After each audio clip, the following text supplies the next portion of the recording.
Mesdames et messieurs, bonjour. Au nom de toutes et tous, collaboratrices, collaborateurs, membres de la direction, membres du conseil de fondation de Copré, je vous souhaite une cordiale bienvenue à cette Assemblée générale ordinaire et séance d'information 2025. Si le lieu de cette réunion n'a pas changé, si son format hybride est toujours le même, en présentiel, en vidéo, sa date fixée en ce début d'automne nous permet de vous proposer un ordre du jour porté sur le présent et l'avenir de notre fondation. Même si pour le coup, à bien y réfléchir, nous aurions eu beau jeu de nous focaliser sur nos excellents résultats enregistrés en 2024, par exemple une performance de plus 7,46% ou un intérêt de 5,5% distribué à nos assurés. En vrai, plutôt que d'évoquer glorieusement notre passé, nous avons à cœur de vous informer sur nos résultats actuels, même si c'est plus compliqué, et de vous dévoiler quelle sera notre stratégie pour les années futures.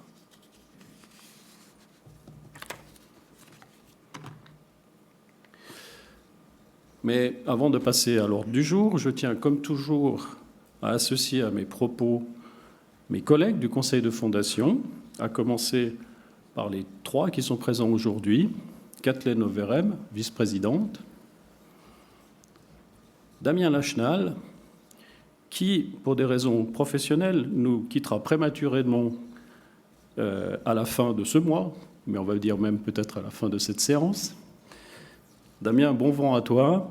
Merci beaucoup pour ta trop courte mais décisive contribution. Et pour te remercier, nous te prierons de monter sur scène lors de la conclusion. Si tu as quelques mots à dire, tu as le temps de te préparer. Je l'ai pris un peu en traître. Enfin, Daniel Ostetter, qui lui nous quittera le 30 juin 2026, au terme de son second mandat. Daniel, rassure-toi, on aura encore le temps de te remercier en temps utile. Enfin, je vous prie d'excuser l'absence de Leila Awa et de Mario Izzo, tous deux retenus par des obligations professionnelles à l'étranger. C'est l'occasion maintenant de vous présenter nos différents intervenants du jour, à commencer par M. Pascal Couronne, directeur général de la Copré, Mme Stéphanie Yadjilian, directrice générale adjointe, M. Jean-Bernard Georges, directeur des investissements, où est-il? Il est là, puis M. Stéphane Riesen, directeur général de Pité Associés, notre expert. Nous devions avoir en fin de séance une intervention de M. Théo Gmur, qui, pour ceux qui ne le connaissent pas, est skieur de handisport, bagatelle de 3 médailles d'or aux Jeux de Pyeongchang et 1 médaille de bronze aux Jeux de Pékin. Malheureusement, Théo ne sera pas des nôtres aujourd'hui. Il a dû anticiper son départ au Chili pour des séances d'entraînement. Il est peut-être possible qu'on ait une petite intervention vidéo à la fin de nos exposés. Sur nos exposés, bien, passons justement à l'ordre du jour. Après ce message de bienvenue, Pascal Couronne nous exposera quelle est la stratégie de Copré pour les années 2025 à 2028. Il parlera aussi de l'évolution de la fondation. Puis Stéphanie nous livrera les chiffres clés de la Copré. On ne sait plus si c'est au mois de fin août ou s'ils sont actuels à hier. Enfin, Jean-Bernard Georges nous parlera de la stratégie d'investissement 2025, puis il sortira sa traditionnelle boule de cristal pour nous livrer ses perspectives économiques, ou en tout cas les perspectives économiques. Puis il sera relayé par Stéphane Riesen qui nous parlera, qui s'interrogera sur la LPP, 40 ans après, vaste sujet. Nous passerons ensuite aux résultats des votations électroniques, puis nous passerons en revue les propositions éventuelles des délégués, et également nous passerons à la traditionnelle séance de questions-réponses de fin de séance. J'en profite justement pour vous signaler que vous pourrez toutefois poser des questions à chacun des intervenants à la fin de son exposé, que ce soit ici dans la salle ou via la vidéo. Avant de céder la place, j'aimerais encore vous exposer quelles sont nos valeurs. Elles sont au nombre de 4. L'indépendance, la fiabilité, la transparence et, le dernier, toujours très facile à prononcer, la munificence. Ces 4 valeurs cardinales sont accompagnées ou guidées, elles sont guidées par nos lignes directrices qui sont appliquées au quotidien au sein de la Fondation, dans un esprit de service personnalisé, appelé boutique-hôtel. Et ces lignes conductrices consistent en la flexibilité. Nous essayons de vous offrir une offre sur mesure. Évidemment, pour une caisse de pension, la sécurité, une évidence. Et puis, et c'est l'ADN de notre fondation, nous avons beau être en croissance, la proximité, nous restons une fondation à taille humaine. Bien, mon cher Pascal, je pense que la salle est prête. Nos auditeurs sont tout ouïs. Je te passe la parole pour nous plonger dans les délices et la passion de la stratégie 2025-2028. Je vous retrouve en fin de séance.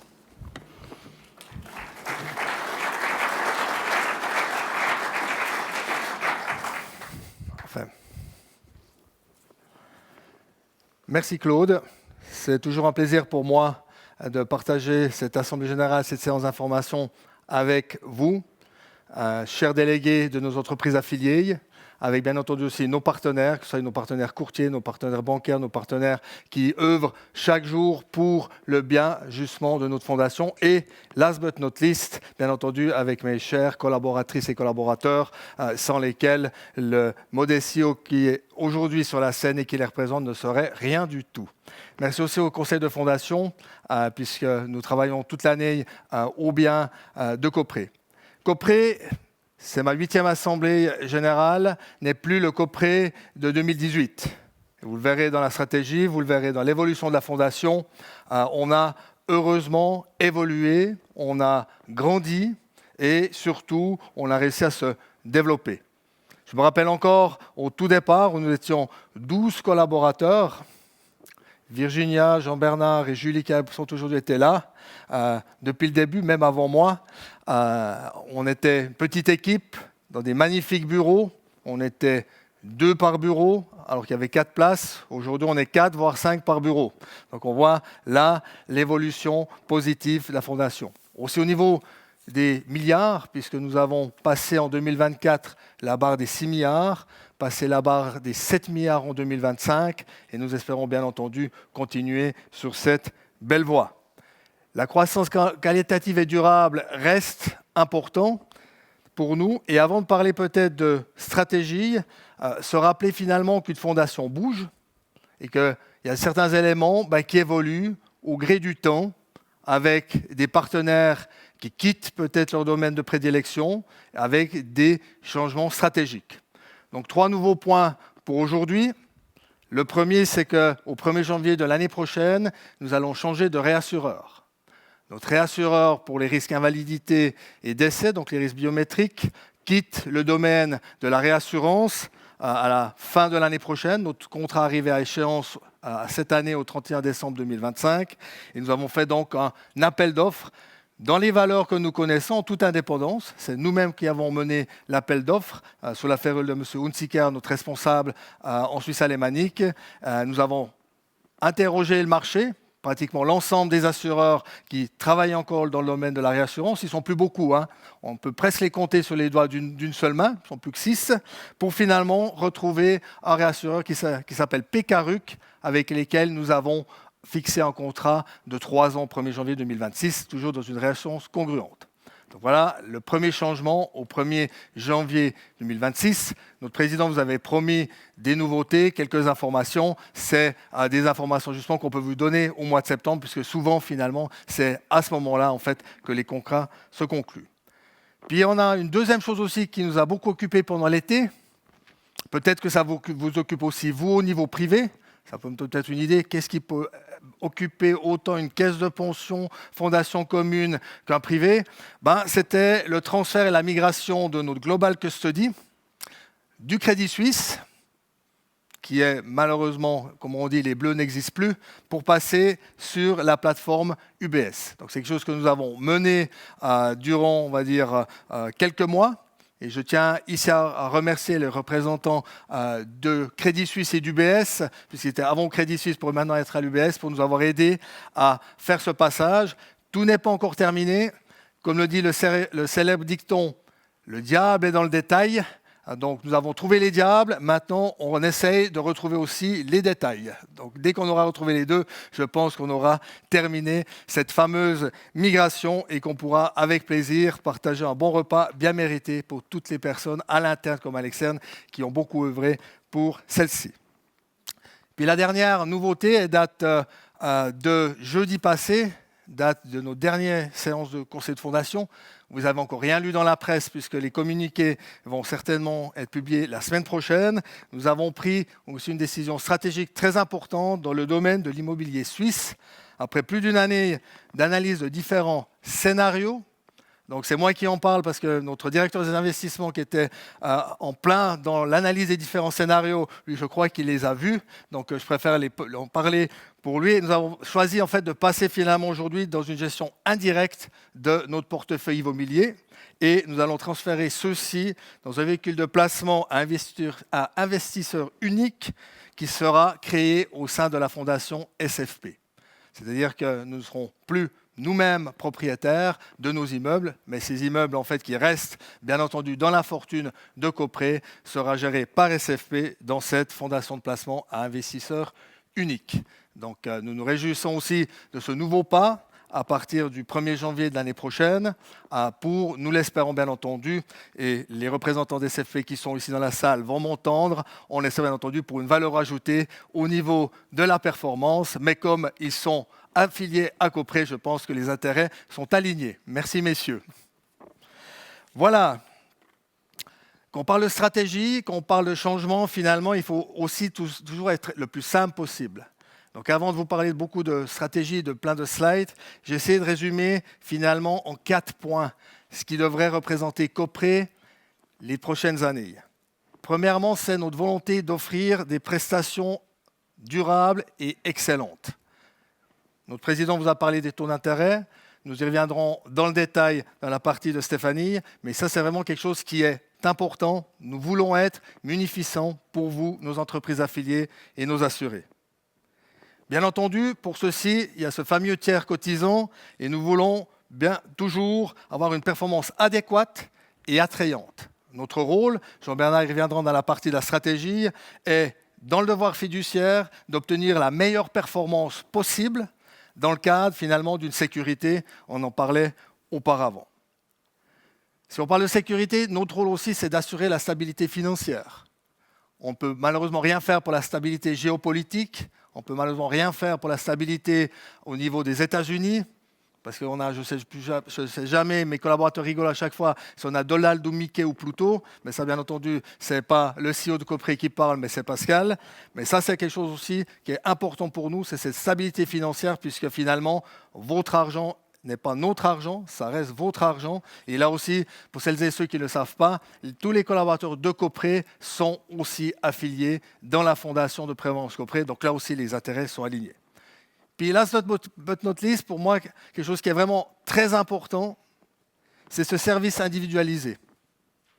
Ce fameux boutique hôtel que je prononce depuis 2018, aujourd'hui mieux qu'en 2018 parce que je me trompais toujours entre beauty contest et boutique hôtel, donc maintenant ça va mieux, mais c'est vraiment être là pour vous, proche de vous, d'avoir ce service individualisé, que vous sachiez, vous en tant qu'assuré ou en tant qu'entreprise affiliée, vous avez un gestionnaire qui vous est dédié.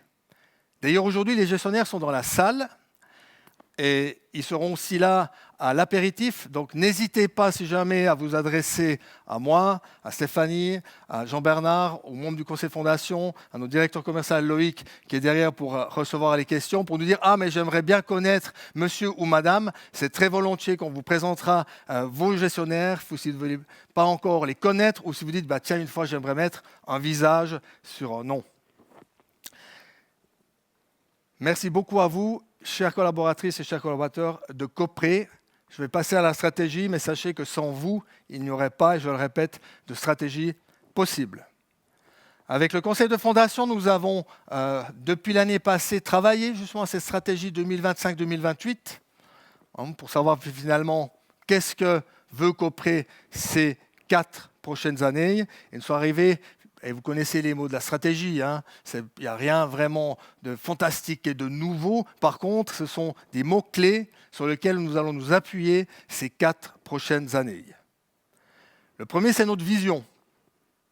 Nous sommes partis, nous avons, et je le dis toujours, lorsque j'ai eu la chance de reprendre les rênes de Copré, nous avions une magnifique fondation qui avait déjà évolué durant les 42 premières années.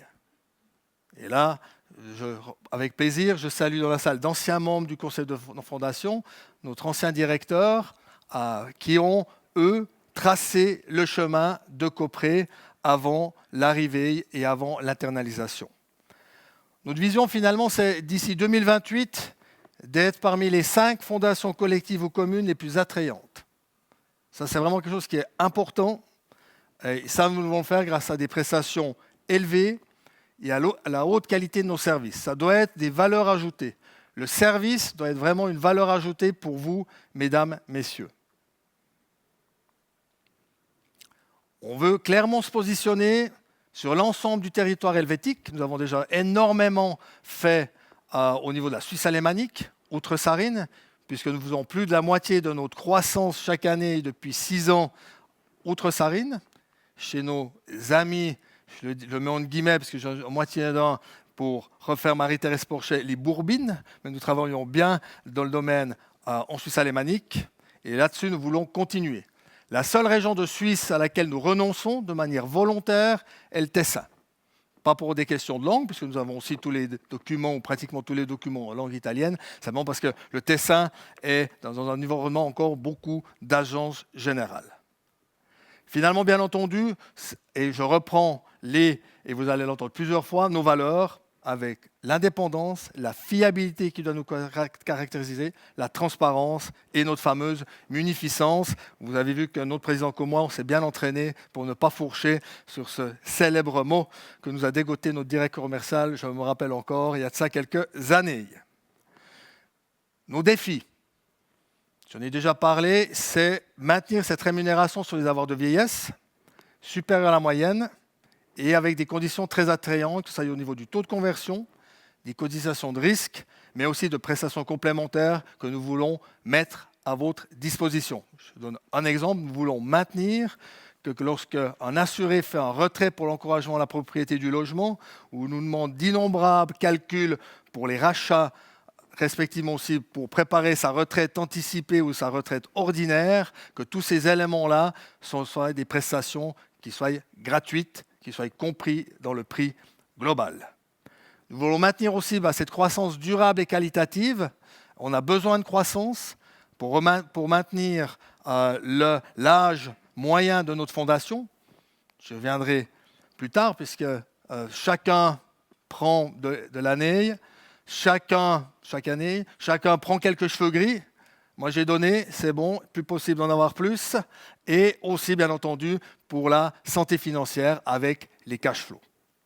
Et last but not least, ce fameux service boutique-hôtel dont j'ai déjà parlé à plusieurs reprises. Pour ceci, nous avons aussi fixé clairement quel doit être notre comportement. Nous avons défini 5 axes, qui est le professionnalisme, l'ouverture, l'implication, le respect et l'ambition. Tout ceci, finalement, ces 5 axes doivent résulter ou être le résultat d'un seul vœu que je formule toujours, c'est la passion de nous, collaboratrices et collaborateurs, pour Copré, la passion qu'on a de notre métier et la passion qu'on a de bien vous servir. Je vais maintenant un peu vous expliquer qu'est-ce qu'on entend par ces 5 axes. Le premier, le professionnalisme. On tente chaque fois, on n'y arrive pas toujours, nous sommes perfectibles, mais de faire juste la première fois, tout en recherchant toujours l'excellence. Et surtout, nous voulons trouver pour vous la meilleure solution grâce à nos attitudes, à être atteignables et aussi bien entendu grâce à nos connaissances. Sachez, mesdames, messieurs, que tous les collaborateurs et collaboratrices de Copré sont des gens qui sont formés dans les différents métiers dans lesquels ils œuvrent. Bien entendu, nous avons plusieurs métiers dans notre fondation, mais toutes et tous sont formés et continuent de se former à notre plus grand plaisir. L'ouverture. On va être ouvert, positif, proactif.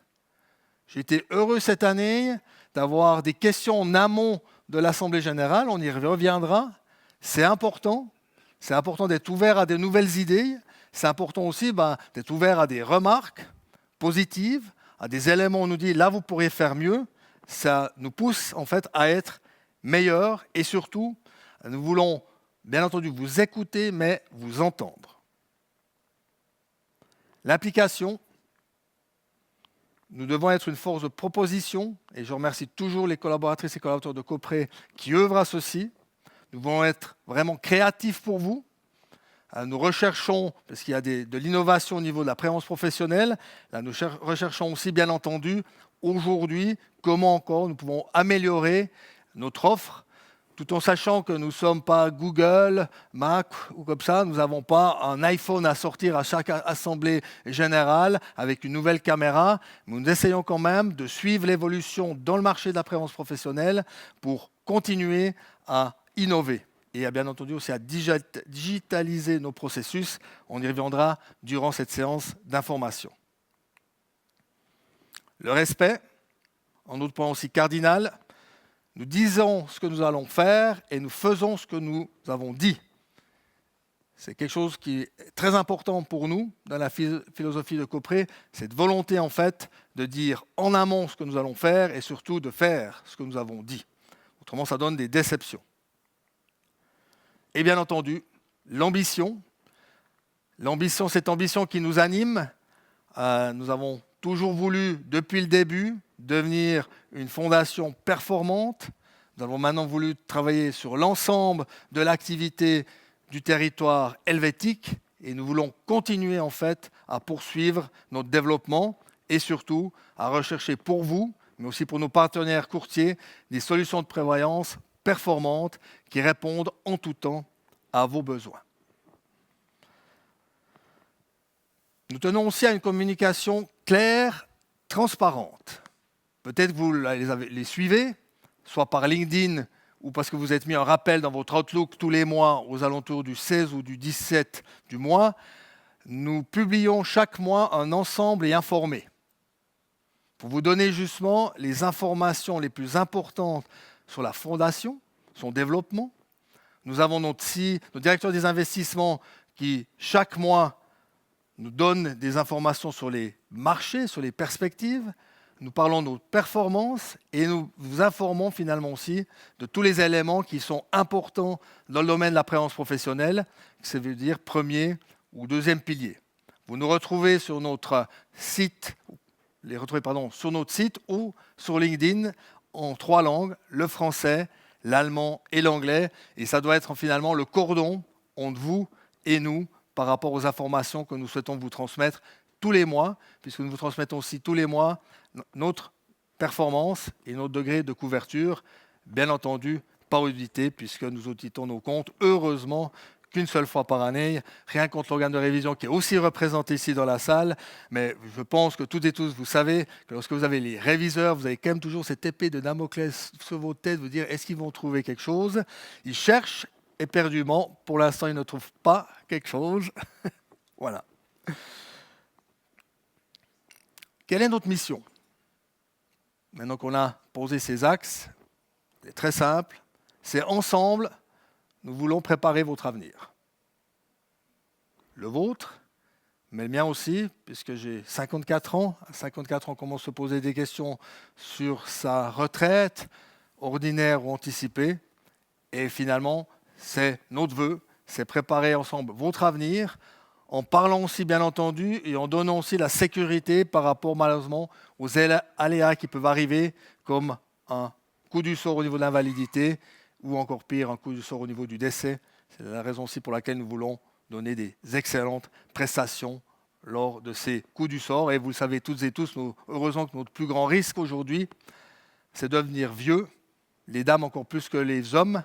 Donc j'espère finalement, et parce que c'est aussi l'objectif d'une caisse de pension, c'est verser des rentes. J'espère bien entendu, c'est le vœu que je formule, que chacun d'entre nous dans cette salle dépasse la longévité prévue de 85 ans pour les dames et 82 ans pour les hommes. Je vois mon expert qui fait « Ouh, Pascal, oui, parce que lui, malheureusement, il parle plutôt au niveau des réserves. Moi, je parle, désolé Stéphane, plutôt en qualité de vie. » Voilà, chacun son métier. Nos valeurs, donc notre président en a déjà parlé. Nos lignes conductrices, j'aimerais simplement un peu les formaliser. Donc l'indépendance, c'est ce qui est important, peut-être pour tout le monde ici dans cette salle, c'est que Copré, nous sommes une fondation. Nous n'avons pas d'actionnaires. Donc, comme je l'ai dit, tous les collaborateurs de Copré, ce sont des collaborateurs de la fondation. Notre employeur est la fondation. Et je le dis toujours, mais gentiment, hein, en fait, le conseil de fondation a droit de vie ou de mort, professionnellement parlant, sur moi, puisque c'est le conseil de fondation qui m'a engagé, et c'est le conseil de fondation aussi qui, aujourd'hui, contrôle les faits et gestes du CEO et de son équipe. L'indépendance se veut justement, par exemple, dans la réassurance. Nous n'avons pas, comme d'autres fondations, l'obligation de se réassurer auprès de la maison mère. Hein, vous imaginez bien que AXA ne va pas aller se rassurer chez Pécaruc. Ça serait un peu drôle.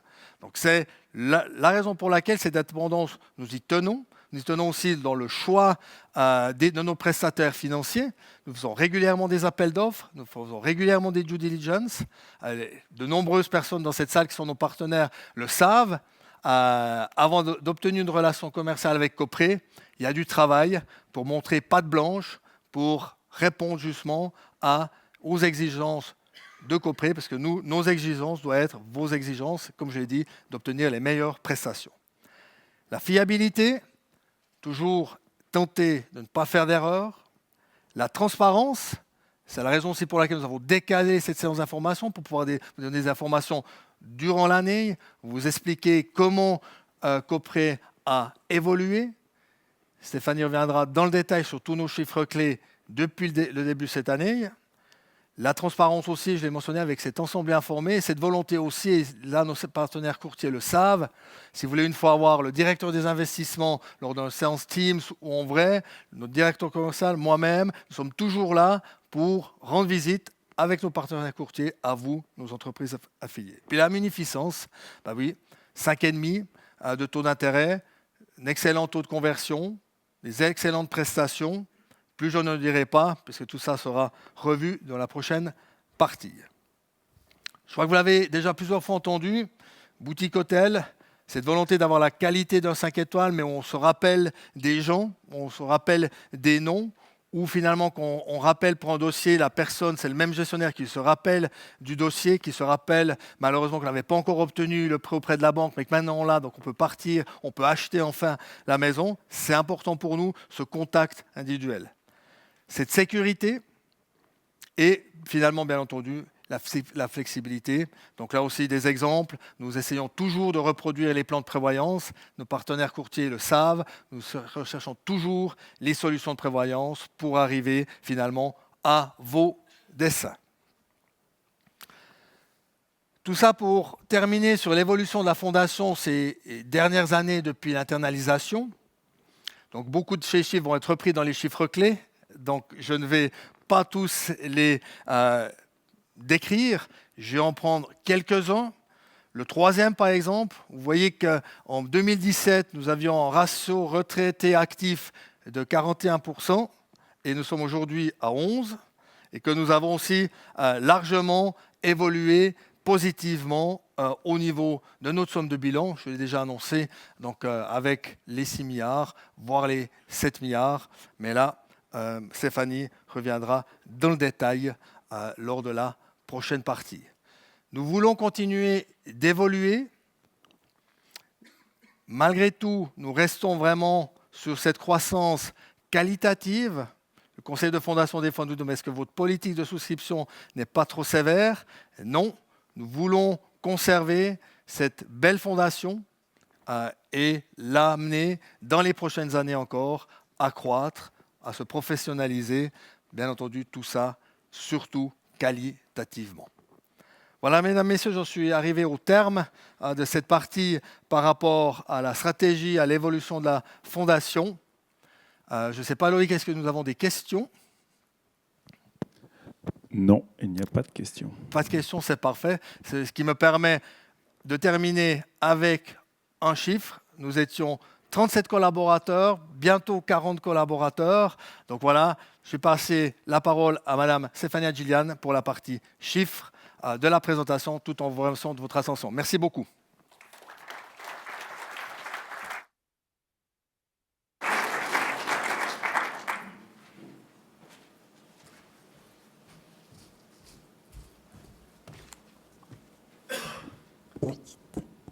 Voilà, bonjour à toutes et à tous. Bienvenue à notre Assemblée générale et séance d'information pour 2025.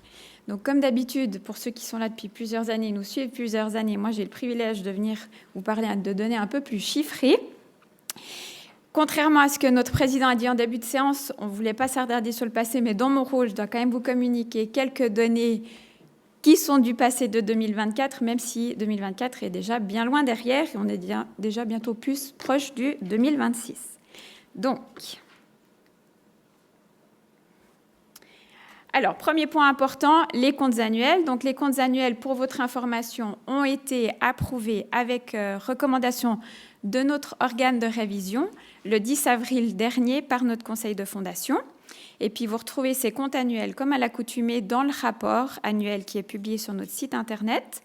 Et ce rapport-là, il contient, en plus des comptes, des rapports des différents organes de la Fondation et en plus le rapport sur le climat et la durabilité qu'on a établi selon les normes de l'ASIP.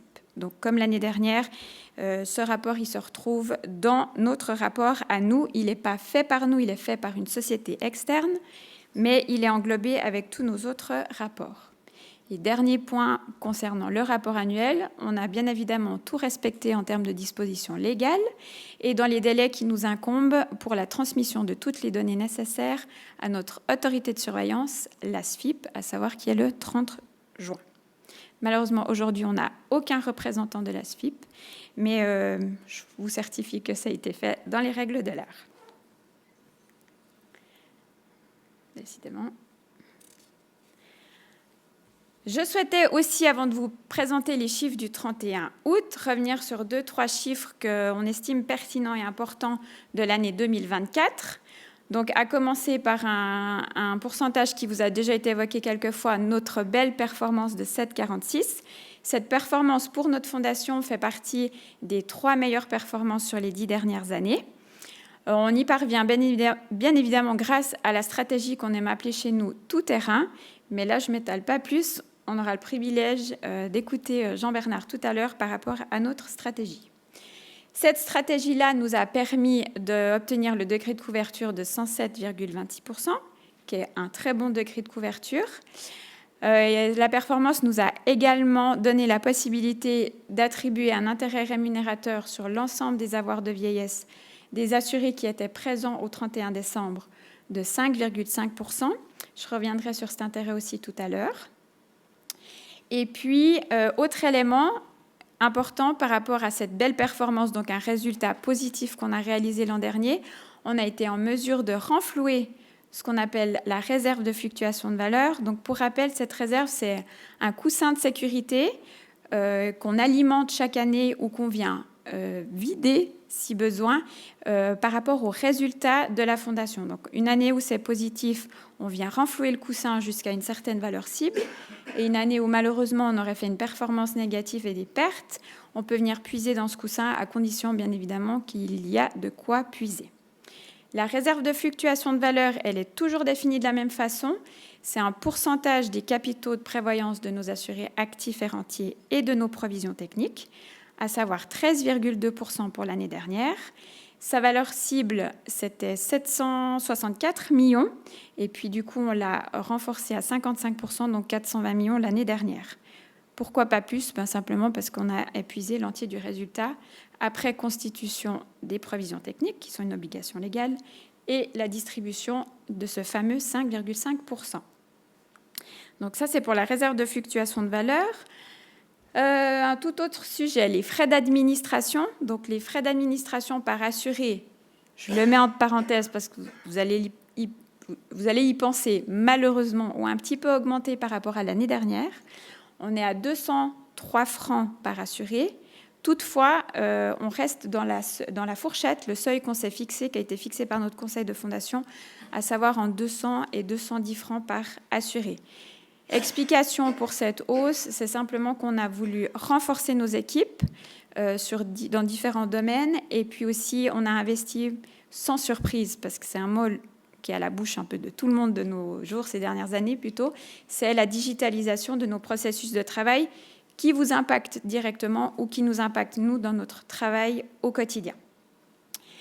Ensuite, si on s'attarde un petit peu sur la partie gestion de fortune, donc nos frais de gestion de fortune sont ce que nous coûtent les placements que nous détenons au sein de la Fondation, et ceux-ci s'élèvent à 0,72% de l'ensemble de la fortune.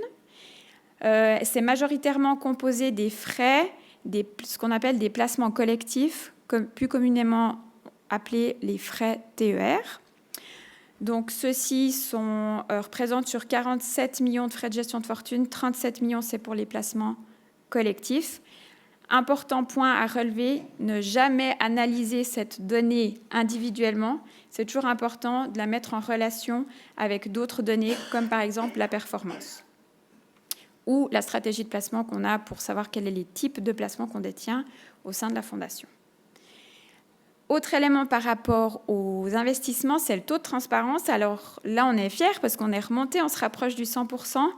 Donc le taux de transparence, c'est le pourcentage de placements que nous détenons pour lesquels nous avons une information sur ce que le placement nous a coûté pendant l'année. Ça veut dire qu'il y a 0,6% de nos placements, on ne connaît pas encore leur coût pour des raisons diverses et variées. Dans ces 0,6%, il y en a 3 que je peux vous justifier. On a 2 fonds qui sont en liquidation, donc simplement les fonds ne publient plus des données sur leurs frais. Donc ceux-ci restent non transparents jusqu'à ce qu'ils soient complètement liquidés. Et puis, on a un nouveau fonds, je ne sais pas si vous l'avez lu ou si vous vous en rappelez, on a swappé notre portefeuille immobilier en indirect, donc on a transféré nos biens immobiliers en viager dans un fonds viager. Et puis, ce fonds étant nouveau, le frais TER n'avait pas encore été calculé. Donc, pour cette année, était considéré comme non transparent. Et si on retire ces 3 fonds que je viens de vous citer, on serait à 99,98%, donc proche du 100%. Voilà. Sinon, que vous dire encore sur ce slide ? Donc, la moyenne de performance sur les 10 dernières années, c'est 3,93%, ce qui nous permet de nous retrouver en 3e position et me permet de faire le lien en 3e position du rating des caisses de pension. Donc, c'est une société indépendante qui mène ce rating chaque année, la société Weibel Hess & Partner. Les résultats sont publiés dans le Sonntagszeitung et Finanz und Wirtschaft. Et puis, cette année, pour marquer les 40 ans de la LPP et les 20 ans de publication de ces ratings-là, ils ont décerné un prix spécial à la Fondation qui a eu la meilleure performance de ses placements sur les 20 dernières années. Et du coup, on a eu l'honneur et le privilège de recevoir ce prix et on n'en est bien évidemment pas peu fiers. Donc voilà. Donc la performance du coup était, comme vous pouvez le lire à l'écran, de 4,59. Autre élément important, et sachant que cette année, il n'y a pas un détail qui vous sera présenté par l'expert, mais de nouveau dans notre aspect de transparence, et je vous promets même une année où tous les voyants ne seront pas au vert, on vous le présentera également. C'est le rapport de l'expert. Donc là, vous avez le résumé des différentes thématiques qui doivent contrôler. Et puis le plus important pour vous, c'est de regarder la deuxième colonne et cette magnifique couleur de vert qu'on aime bien tous voir. Sur l'avant-dernière colonne, vous avez des recommandations qui nous sont reformulées par rapport aux différents champs d'analyse qui ont été faits.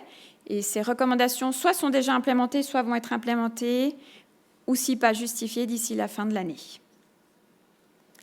Autre élément aussi important, le rapport de notre organe de révision.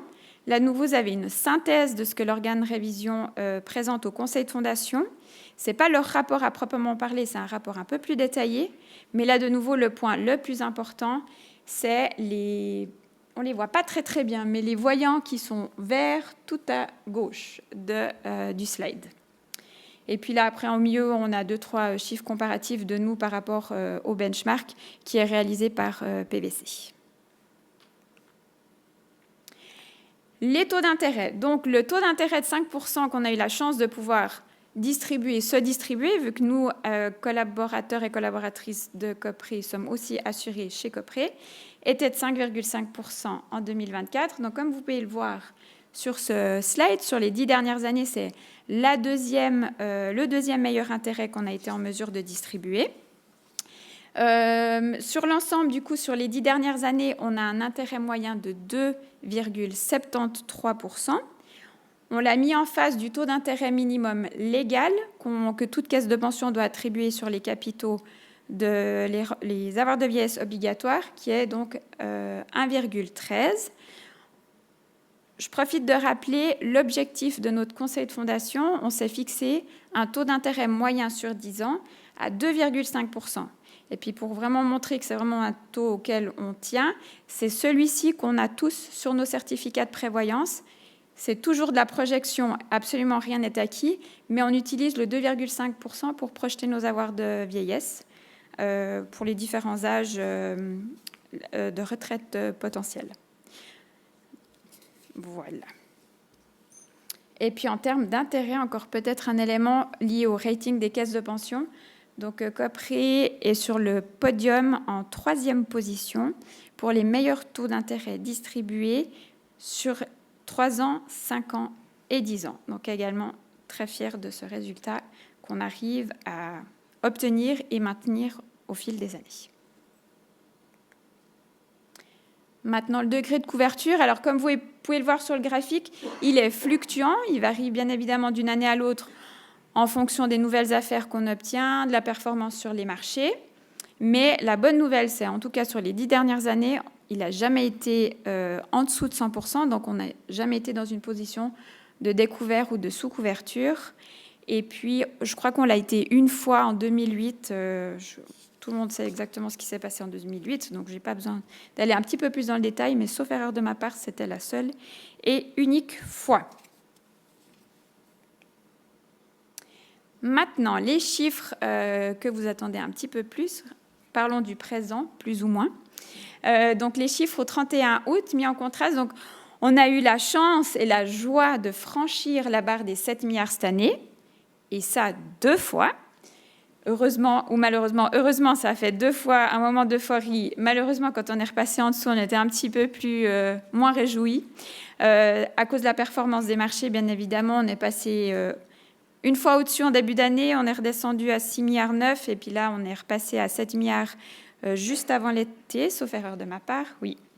Et puis, cette croissance, comment elle s'est faite grâce à 3 éléments. La croissance de la fondation, donc croissance avec vous, entreprise affiliée, nouvelle entreprise affiliée depuis le 1er janvier 2025. Donc on a eu environ 2000 assurés en plus et puis plus ou moins 500 000 francs de PLP en plus. Il y a aussi bien évidemment une croissance intrinsèque, donc la croissance qui est réalisée grâce aux personnes qui sont déjà au sein de la fondation via les cotisations qui sont payées chaque mois, employés-employeurs, les éventuels rachats qui sont déjà réalisés, etc. Et puis le dernier, c'est le tiers cotisant, bien évidemment, ce qu'on arrive à dégager comme performance de nos placements. Le taux d'intérêt technique, celui-ci 2,25 est resté à 2,25 par rapport au passé. Le taux d'intérêt technique, il est revu vraiment dans le détail chaque année par le conseil de fondation avec le concours de l'expert, toujours en automne. Il y a une session workshop où on passe au travers et on se pose la question de savoir est-ce qu'en fonction de certains critères qui nous sont aussi imposés, on le maintient, on l'augmente ou on le baisse. Donc ça, c'est un travail qui nous occupera pour la fin de l'année. Ensuite, les chiffres parlent d'eux-mêmes pour l'évolution. Là, je vous ai parlé tout à l'heure de 2000 assurés en plus. Les entreprises affiliées ont bien évidemment aussi augmenté. Et puis, les rentiers, bien évidemment également, parce que comme l'a dit Pascal tout à l'heure, la Fondation continue à grandir. Moi, je dis toujours à devenir sage et pas vieux, donc à s'assagir. Et puis, un point qui est important pour nous, c'est le ratio du nombre de rentiers par rapport au nombre d'actifs. Quand on a internalisé nos activités en 2018, ce ratio était un petit peu plus de 40% de rentiers par rapport aux actifs. En fin d'année dernière, on a ramené ce ratio-là à 11,8%, ce qui est une bonne nouvelle. Toute fondation a bien évidemment besoin de rentiers et aura des rentiers, mais pas dans les proportions qu'on avait au départ. Donc, on a aussi beaucoup œuvré via les règles de souscription pour réduire ce ratio-là. Et au 31 août, on était à 11%. Donc, on a continué à améliorer ce ratio-là. Le taux de conversion pour cette année, il est de 5,8%. L'année prochaine, on aura encore une baisse de 0,2 de 5,6 qui a déjà été communiquée. Et puis, la chance qu'on a, c'est que le conseil de fondation s'est déjà prononcé pour ce taux jusqu'à fin 2029. Le 5,6 sera maintenu. Et ensuite, ça fera l'objet de nouvelles discussions au sein du conseil de fondation, à nouveau avec le concours de l'expert. Voilà. Donc ça, c'est pour les chiffres tout frais, si on ose dire. Et la performance de avant-hier soir, de 13,13%. Donc c'est une bonne nouvelle parce qu'on repart à la... J'ai dit quoi, 13 ? Mea culpa. On aimerait bien, hein. Ce serait un cadeau de Noël. Il ne faut pas rêver non plus, mais mea culpa. Donc 3,13, ou peut-être lapsus révélateur, on ne sait jamais, non. De 3,13, je ne m'attarde pas plus parce que Jean-Bernard en parle tout à l'heure et moi j'adore écouter Jean-Bernard, donc je ne spoile pas du tout sa partie. Dernier point, un petit peu moins chiffré, mais quand même très important pour nous, pour le travail au quotidien, puis pour soulager le vôtre aussi également. On a des portails web qui sont mis à disposition de nos entreprises affiliées, de nos assurés. Ces portails web permettent d'aller consulter des données. Donc, par exemple, ceux qui ont accès au portail web entreprises sont en mesure d'aller voir des données liées à l'assuré. Pour les assurés, je vous rassure, c'est bien évidemment que des données globalement salariales. Ils n'ont pas accès à vos données personnelles en tant que personne. Donc, les salaires, les dates de naissance, les cotisations, etc. Vous êtes capable de générer des documents. On a mis en place des mutations automatiques. Ça veut dire que vous n'avez plus besoin d'attendre que le gestionnaire valide la mutation que vous avez faite dans le système.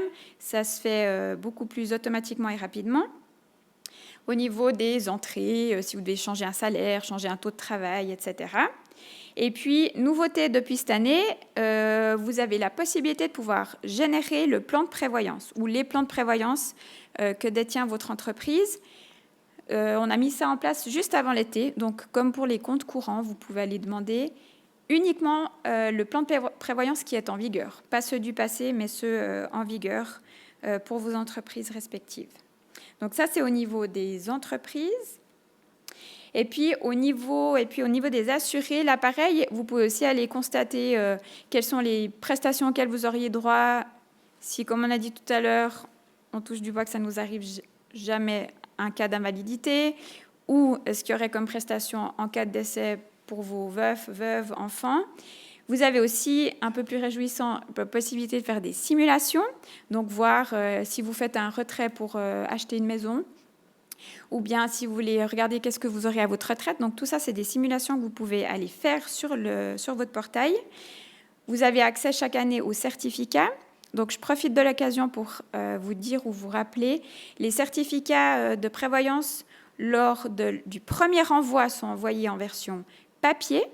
Et puis, les années suivantes, une fois qu'on a distribué le taux d'intérêt, on les met à disposition sur le portail web. On les envoie plus version papier, questions écologiques.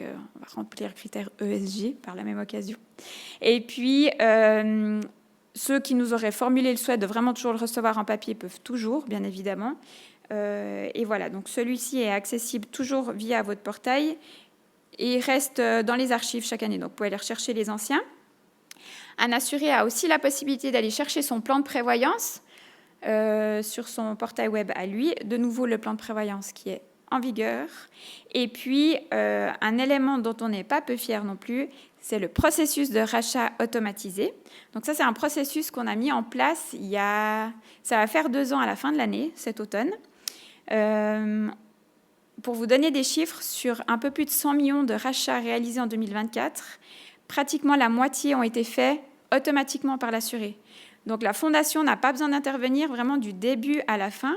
Alors bien évidemment, comme dans tout milieu informatique, et nos prestataires informatiques présents dans la salle en témoigneront, parfois il y a des problèmes. Là, bien évidemment, on vous encourage à venir le plus rapidement vers nous quand vous voyez quelque chose et vous nous connaissez, on œuvre le plus rapidement possible pour remédier à la situation. Mais voilà, il y a eu 45 millions de rachats automatiques, donc sans lequel un collaborateur de la Fondation a eu besoin d'intervenir à un quelconque niveau. Donc on est très très fiers de ce... C'est le highlight dans un processus digitalisé qu'on a mis en place ces derniers temps. Et bien évidemment, il y en a d'autres qui vont venir. On est aussi toujours tout oui à recevoir vos propositions, vos idées, vos frustrations aussi. Et puis on écoute tout le temps.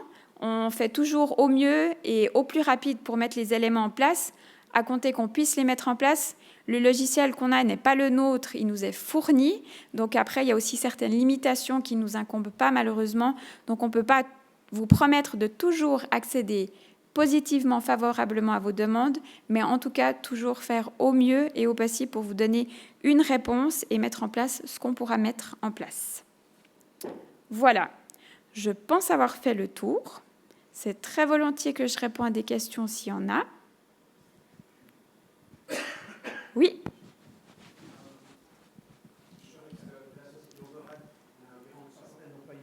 Oui. J'ai une question concernant le portail. Ça fait qu'une année qu'on est avec vous au niveau employeur, au niveau utilisation et expérience. Dans mon vocabulaire, je dirais qu'il n'est pas extraordinaire. D'accord. Il y a quand même plusieurs bugs que l'on transmet à notre conseillère, Madame Bocquet. Il semblerait que ça soit des choses connues. Je voulais juste savoir si dans votre programme, vous avez une version 2.0 qui est prévue à un moment donné. Et comment est-ce qu'on peut donner des informations plus concrètes en tant qu'utilisateur de l'autre côté, c'est-à-dire employeur avec une volatilité des employés assez conséquente. Pour vous donner des exemples, les codes pour les employés qui doivent être envoyés à l'employé n'arrivent pas. Okay. Les fichiers Excel qu'on essaie de faire les simulations ne sont pas pro rata temporis. Enfin, il y a différents... Peut-être que je n'ai pas de chance, on va dire ça comme ça, mais sur 60 employés, avec une rotation de 10% par mois, puisqu'on est dans le saisonnier, ça fait quand même beaucoup. Ouais. Et je voulais juste savoir si vous avez un plan de changement ou d'amélioration, et deux, comment transmettre les feedbacks, on va dire ça. Ça marche.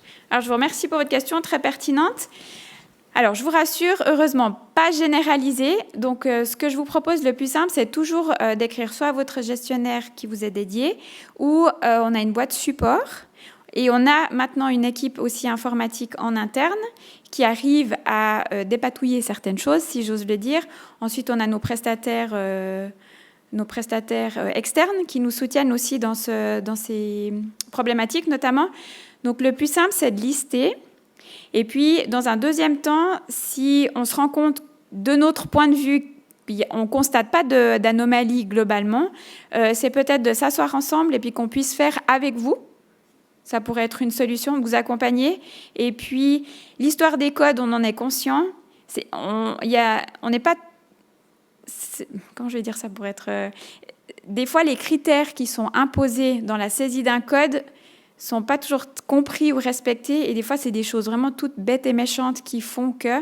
Mais là, dans notre souci de transparence et volonté de proximité, le plus simple, c'est aussi d'appeler ou de définir de conférences téléphoniques qu'on puisse partager à l'écran ou qu'on puisse se rencontrer et puis qu'on puisse vous accompagner. Et ça, on le fait toujours vraiment avec grand plaisir. Donc, s'il y a quoi que ce soit, c'est vraiment écrivez. Donnez le plus de détails possible aussi, ça permet un peu d'aiguiller. Mais j'ai envie de vous dire, sur l'ensemble de la fondation, ce n'est pas quelque chose de généralisé.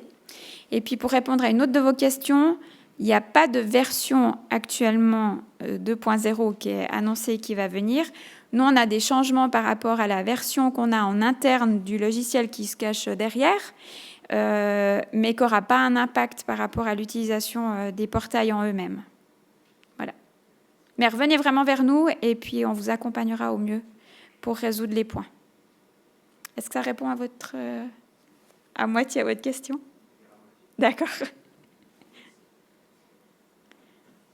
D'autres questions? J'ai une question sur le chat. Oui. Depuis quand est-ce que l'organe de révision est-il en place? Alors, PwC, je peux vous le dire, parce que l'ancien organe de révision, j'en faisais partie, et on a perdu ce mandat-là, c'était EY, en 2018. Donc, il y a eu le changement après ça. Donc, ça fait 6 ans. J'ai bien compté? 6 ans. Et à savoir, on relève aussi, donc c'est PwC depuis 6 ans. EY était organe de révision avant ça pendant un peu plus de 20 ans. Marsal, dans la salle, me dit si je dis des bêtises. Non, c'est juste.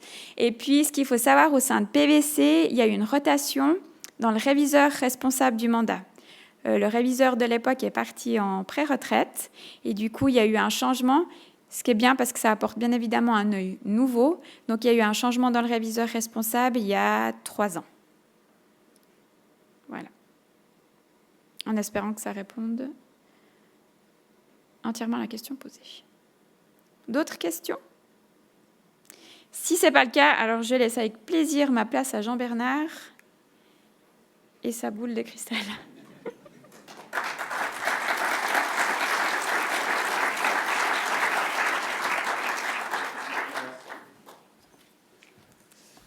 Merci beaucoup Stéphanie et bonjour à tout le monde. Donc après les chiffres, on va commencer par quelques images. Je ne vais pas être très original, je vais encore vous parler de Donald Trump. Il faut dire qu'il a vraiment monopolisé l'attention et fait la pluie et le beau temps sur les marchés financiers. Ça a commencé en début d'année avec son discours d'investiture pour continuer jusqu'à tout récemment sa prise de parole devant l'Assemblée générale de l'ONU, assez particulière, on va dire. Je pense qu'on n'a jamais assisté à une telle théâtralisation de la scène politique américaine. On le voit déjà sur certaines de ces images. On se rappelle aussi les mises en scène du bureau ovale. Donc, voilà, c'est lui qui a vraiment marqué ce début d'année de son empreinte, aussi bien en politique qu'en économie. Peut-être quelques éléments à retenir, on pourrait en citer d'autres. C'est le fameux Liberation Day, le 2 avril, donc la journée où il nous a annoncé ses beaux droits de douane avec le sourire jusqu'aux oreilles. Le sourire que la Suisse a perdu le même jour à peu près, quelques semaines plus tard, quand on a compris qu'on allait être mangé à 39% et qu'on ne pouvait pas y faire grand-chose pour l'instant. Une autre expression qui est rentrée maintenant dans l'expression courante est « Big Beautiful Bill », qui n'a que de beautiful que le nom, puisqu'en fait, c'est la loi fiscale plutôt affreuse qui prévoit un déficit record. Mais voilà, quand on habille d'un beau nom, ben, ça passe. Et puis, dans les gens qui avaient moins le sourire aussi, il y avait Jérôme Powell, le gouverneur de la Fed, qui a subi toute l'année une pression constante de la part de l'administration Trump pour baisser les taux d'intérêt plus rapidement. D'ailleurs, Trump l'appelait Mr. Too Late quand il était de bonne humeur. Quand il était de mauvaise humeur, il lui donnait d'autres noms d'oiseaux qu'on ne va pas répéter. Donc, la Fed a tenu le coup, a tenu bon, avec toujours l'inflation en ligne de mire, la progression de l'inflation qui était trop élevée. En septembre, elle a décidé de commencer à baisser les taux, parce qu'il y a des signes de ralentissement importants sur le marché du travail. Donc, enfin, les taux commencent à baisser comme attendu par le marché. Dans ce contexte, on a vu le dollar chuter de manière très importante, la plus importante depuis plusieurs décennies. Et puis, en parallèle, l'or progressait tout aussi fortement comme alternative au dollar, on va dire. Et puis, dans d'autres événements marquants qu'on peut souligner, l'Allemagne qui a abandonné au mois de mars son frein à l'endettement pour se lancer dans un plan d'investissement à long terme dans la défense et dans les infrastructures, très important. Et puis la BNS qui a ramené ses taux à zéro. On pense qu'ils vont rester à zéro et pas redevenir négatifs. De point de vue géopolitique, on n'a pas assisté à de vraies avancées ou de vraies améliorations sur les conflits existants, que ce soit en Ukraine ou au Moyen-Orient, mais plutôt à des escalades. On le voit encore récemment avec le discours de Trump qui est devenu assez offensif contre la Russie. Et puis, il faut noter cette rencontre des dirigeants de l'Organisation de coopération de Shanghai qu'on voit tout sourire sur la photo en haut à droite, qui ont renforcé leur collaboration, réchauffé les relations entre l'Inde et la Chine, et puis la signature d'un très important accord gazier entre la Chine et la Russie, Power of Siberia 2. Donc le monde, on va dire, qui défie un peu le pouvoir américain, continue de se fédérer et de progresser durant cette année. La performance, je ne reviens pas trop en détail dessus parce qu'on est encore au chiffre au 31 août. Pour vous dire quand même que par rapport aux indices, alors c'est vrai qu'elle est moins bonne que l'année passée, évidemment. Maintenant, vu les circonstances de ce qui s'est passé en 2025, on est quand même plutôt content d'avoir un chiffre positif. Et on est nettement mieux que les indices Pictet, LPP 25 et 40. Par contre, on est un petit peu en dessous de la moyenne des caisses de pension suisses de l'indice UBS. La raison principale, c'est que nous sommes investis depuis quelques années sur des indices actions ESG, donc qui excluent certains secteurs, et qu'actuellement, cette année, c'est le cas, c'était déjà le cas l'année dernière, ces indices performent un peu moins bien que les indices globaux. Quelques chiffres ici pour voilà, on va pas passer dans le détail. Vous voyez donc le total des actifs à un peu plus de 7 milliards. Peut-être sous la colonne valeur en pourcent, vous voyez l'allocation d'actifs à fin août. Les principaux chiffres à noter, c'est si on agrège des obligations suisses, étrangères et hypothèques, on arrive à peu près à 18%. Les actions suisses et étrangères, environ 34%. Et l'immobilier suisse, étranger et infrastructure, on est à environ à 24 et 16% à peu près pour les alternatifs. Donc, ils sont constitués du private equity, du private fixed income et des actifs réels. Donc, une allocation vraiment bien diversifiée et stable dans le temps. Sur la dernière colonne, vous voyez la contribution au rendement. Donc, c'est à peu près 150 millions de gains en capital non réalisés. Les plus gros contributeurs donc, sont les actions suisses avec 94 millions, les actifs réels, en particulier l'or, avec 32 millions, et puis les liquidités, parce que nous avons dans les liquidités, nous enregistrons le gain sur les opérations de couverture de change. Et vu que le dollar a fortement chuté, on a ces opérations de couverture qui sont en profit. Quelques mots sur l'évolution des marchés financiers. Donc, on voit sur le premier graphique à gauche les principaux marchés financiers dans leur monnaie locale. Donc, en violet, le marché mondial, en rouge, les États-Unis, en bleu, la Suisse, en vert, l'Europe. On voit que tous ces marchés évoluent de manière assez similaire durant l'année, avec la grosse correction qu'on peut presque parler de crack début avril quand Trump nous a annoncé ses droits de douane. Les marchés ont quand même récupéré assez rapidement, on peut en être presque un peu étonné. Et puis même le marché suisse en fait a relativement bien résisté aux 39%. Ça vient du fait aussi que la plupart des sociétés suisses cotées ont des filiales en Europe ou aux États-Unis pour essayer de contourner probablement ces droits de douane. Par contre, ça fait beaucoup moins l'affaire des plus petites sociétés et de la place de la Suisse, de la place industrielle suisse en général, parce que c'est clair que sur la compétitivité de la Suisse comme place de production industrielle, c'est quand même un sacré boulet. Sur le graphique de droite, vous voyez les mêmes marchés, mais cette fois-ci en francs suisses. Et c'est là qu'on voit l'effet dévastateur de la chute du dollar. En fait, la performance des actions américaines et mondiales devient nulle, voire presque négative, une fois corrigée des effets monétaires. Sur les taux obligataires à 10 ans, là, j'ai pris un peu un graphique à plus long terme pour qu'on voit bien l'évolution depuis 5 ans. La partie 2025 est donc la partie assurée tout à droite du graphique. On voit en fait que les taux européens et les taux japonais grimpent. Les taux japonais parce qu'il y a une inflation persistante, les taux européens à cause de l'état des finances publiques, et puis la Suisse qui se démarque avec des taux. Alors les échelles sont différentes, c'est des échelles différentes, mais pour la lisibilité du graphique, c'était mieux de faire comme ça. On voit que la Suisse s'est découplée de ce mouvement à partir du mois de mars-avril, et les taux suisses sont clairement à la baisse face à une absence quasi complète d'inflation en Suisse pour le moment. Donc, ce qui était une bonne nouvelle pour les obligations suisses.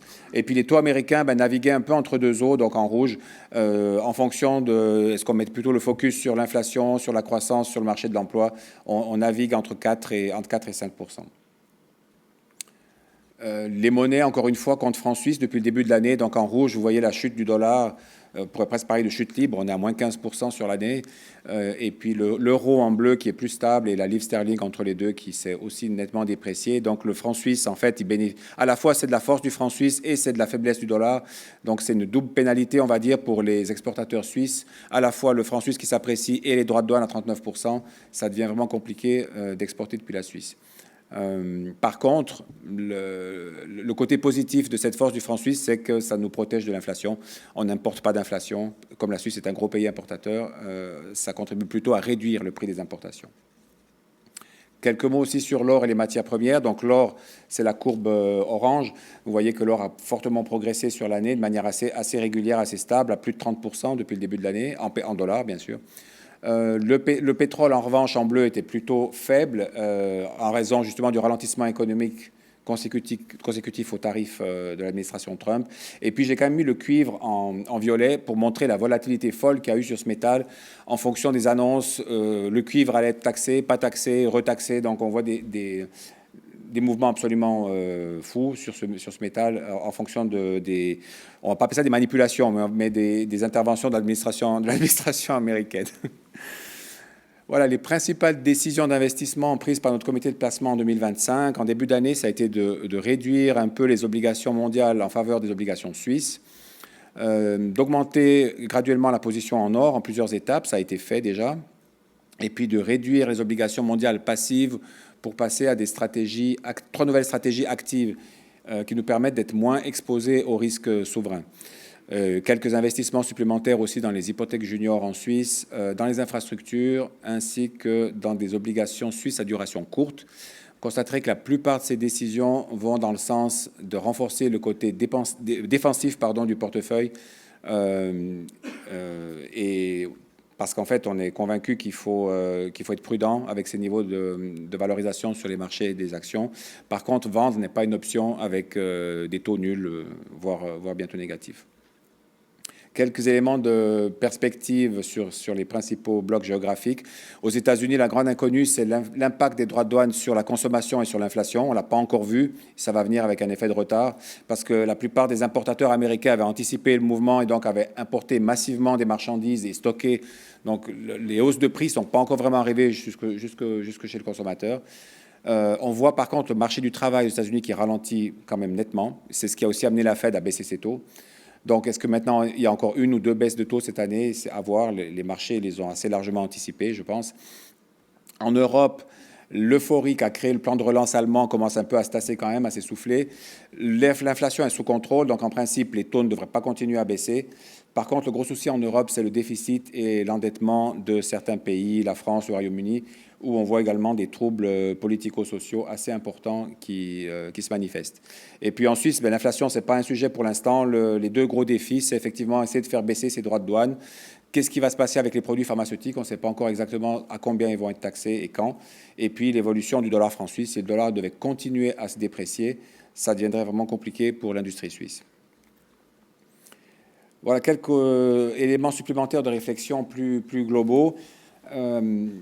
Est-ce que les marchés financiers, les marchés des actions en particulier, sont trop optimistes? On voit, malgré tous les risques dont on a parlé, tous les problèmes dont on a parlé, des marchés qui continuent de grimper, avec une inflation qui reste en dessus des objectifs aux États-Unis, au Royaume-Uni, au Japon, dans d'autres régions, le déficit et l'endettement qui se creusent un peu dans tous les pays développés, et puis cette monothématique de l'intelligence artificielle, c'est un peu la seule qui tire vraiment les marchés vers le haut. Donc avec tous ces éléments, on voit quand même, vous voyez sur le graphique du haut, c'est un des indicateurs qu'utilisait Warren Buffett, c'est le rapport entre la capitalisation boursière et le PIB aux États-Unis, et on voit qu'il atteint des records historiquement élevés, qui en général étaient plutôt signe avant-coureur de correction à venir. Évidemment, il n'y a pas de pronostic dans ce que je dis là, c'est juste un constat, c'est que les marchés sont chers aujourd'hui. Est-ce que ce cycle de baisse de taux de la Fed va suffire à soutenir le marché? On va le voir. Le plan de relance allemand, maintenant, je pense qu'il a été largement anticipé. Donc, cette valorisation, on la voit comme assez extrême. Ce qui est intéressant aussi de voir sur le graphique du bas, c'est que les marchés obligataires, eux, sont beaucoup plus prudents. Ils poussent les taux à 30 ans vers le haut assez régulièrement. Donc, sur ce graphique, vous voyez les taux japonais, américains, britanniques et français. qui continue à monter malgré le fait que l'inflation recule. Et ça montre l'inquiétude des marchés obligataires par rapport à la dette, par rapport au déficit, par rapport à la solvabilité en fait de ces emprunts souverains. Et donc, je pense que le marché obligataire envoie des signaux qui sont un peu contradictoires par rapport au marché des actions et qu'il faut quand même les regarder et les écouter, parce qu'ils ont tendance à être plus prudents. Un autre élément on va dire, d'inquiétude, c'est la concentration extrême des marchés des actions. Double concentration, on va dire. D'une part, dans l'indice américain des actions, le Standard & Poor's 500, les 10 plus grosses sociétés pèsent 40% de l'indice. C'est énorme. Je pense que c'est assez. Il faut monter à très loin pour avoir une telle concentration. Et puis les actions américaines elles-mêmes, dans le graphique de gauche, pèsent aussi un montant record de plus de 70% dans l'indice mondial. Donc, si on combine ces deux figures, en fait, même quand vous achetez un indice action mondial, 10 sociétés américaines pèsent pas loin de 30% de cet indice. Donc ça, c'est aussi associé à la valorisation élevée, ça constitue un double risque. Un petit mot aussi sur ce qui est en train de se passer, en fait, qui n'était pas du tout attendu au niveau de l'interventionnisme des Américains dans le cadre du conflit qui les oppose à la Chine dans le domaine économique, de la rivalité économique entre les deux géants. On a vu, en fait, le département de la Défense investir directement dans deux sociétés privées, MP Materials, qui est le seul producteur américain de terres rares, et Intel, qui connaît de gros soucis et qui est un des gros contractants du département de la Défense. Donc, on a vu des montants conséquents se faire investir dans ces sociétés, une prise de participation au capital avec des contrats à la clé, des prix garantis. Enfin, on va dire, on n'est pas sur une vraie nationalisation de ces sociétés, mais quand même, l'État qui rentre, on va dire, avec ses gros sabots. Alors, on peut le saluer dans l'optique de dire, enfin, on prend des mesures pour contrer la Chine, qui, elle aussi, contrôle ces secteurs stratégiques. Ou alors, on peut le voir comme un interventionnisme plutôt toxique de l'État dans les sociétés privées. L'avenir nous le dira. Pour l'instant, ça a été bien accueilli par les marchés, qui ont bien poussé le prix de ces deux sociétés à la hausse. Il y aura probablement d'autres investissements à venir prochainement. Pas plus tard que ce matin, on parle d'American Lithium, dont le cours a bondi de 100% parce qu'il y a la rumeur que peut-être il y aurait une prise de participation dans cette société-là aussi. Donc, les États-Unis se préparent à quelque chose. Ils veulent devenir indépendants de la Chine pour éviter de se voir couper l'accès aux terres rares en cas de conflit, ce qui est arrivé déjà plusieurs fois dans le passé. Et d'ailleurs, pour bien afficher la couleur, on a repeint le département de la Défense en département de la guerre. C'est un nom qu'il a porté longtemps, jusqu'en 1947, mais ça affiche quand même la couleur, même si c'est plutôt anecdotique. Et puis d'autres interrogations à plus long terme, et puis un peu résumé de la situation. Donc, on a cet inconnu des droits de douane qui continue de peser sur l'inflation, sur la consommation. On a ce double risque, cette double fragilité de valorisation élevée avec une concentration des marchés qui nous incite quand même à être prudents. Et puis les élections en mi-mandat qui approchent. Si les républicains devaient perdre la majorité dans les chambres, ça pourrait signifier un blocage de l'administration qui n'est pas forcément non plus très positif pour les marchés financiers. Puis on reste aussi potentiellement victime d'un éventuel ralentissement de la dynamique de l'intelligence artificielle qui pourrait arriver, parce que d'ailleurs Nvidia en a parlé dernièrement, que peut-être la croissance à venir serait un peu moins élevée que par le passé. Et donc, prudence sur les investissements en actions. On pense que les investissements illiquides, les valeurs réelles que sont par exemple l'or, les matières premières, nous permettent aussi de mitiger ce risque un petit peu et de le compenser. Puis à plus long terme, on se fait des réflexions sur le statut du dollar. Est-ce que la faiblesse du dollar est compatible avec que l'administration Trump veut, ils veulent faire baisser le dollar pour renforcer la compétitivité des États-Unis. Est-ce que c'est compatible avec le statut de valeur refuge et de monnaie de réserve du dollar? C'est la question. Les emprunts souverains, encore une valeur refuge ou non, on pense que plus le temps passe, moins c'est vrai. Donc on pense qu'il faut se diversifier toujours plus hors de ces emprunts souverains.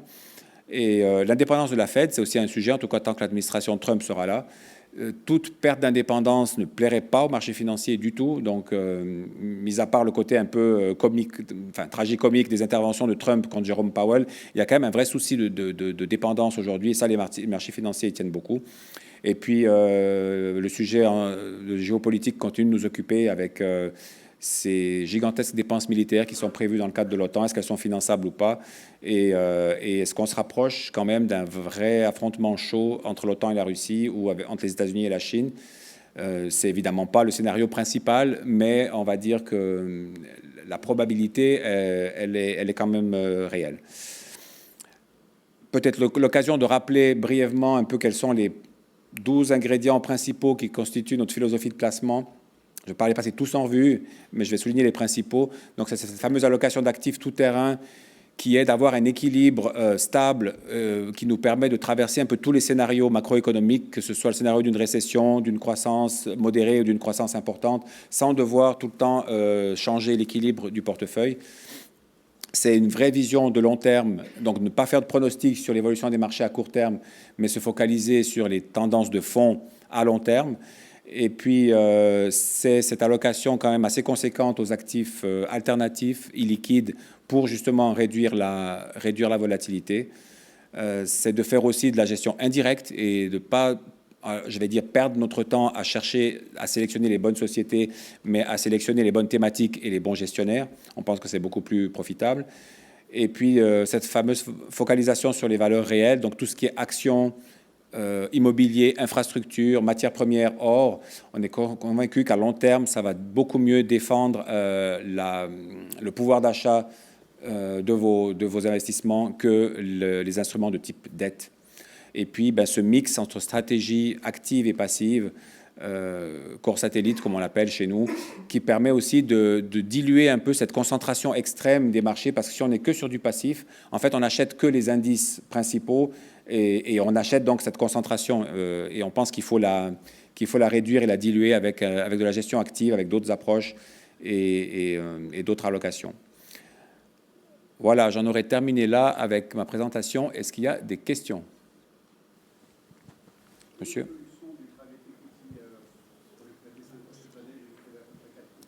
Voilà.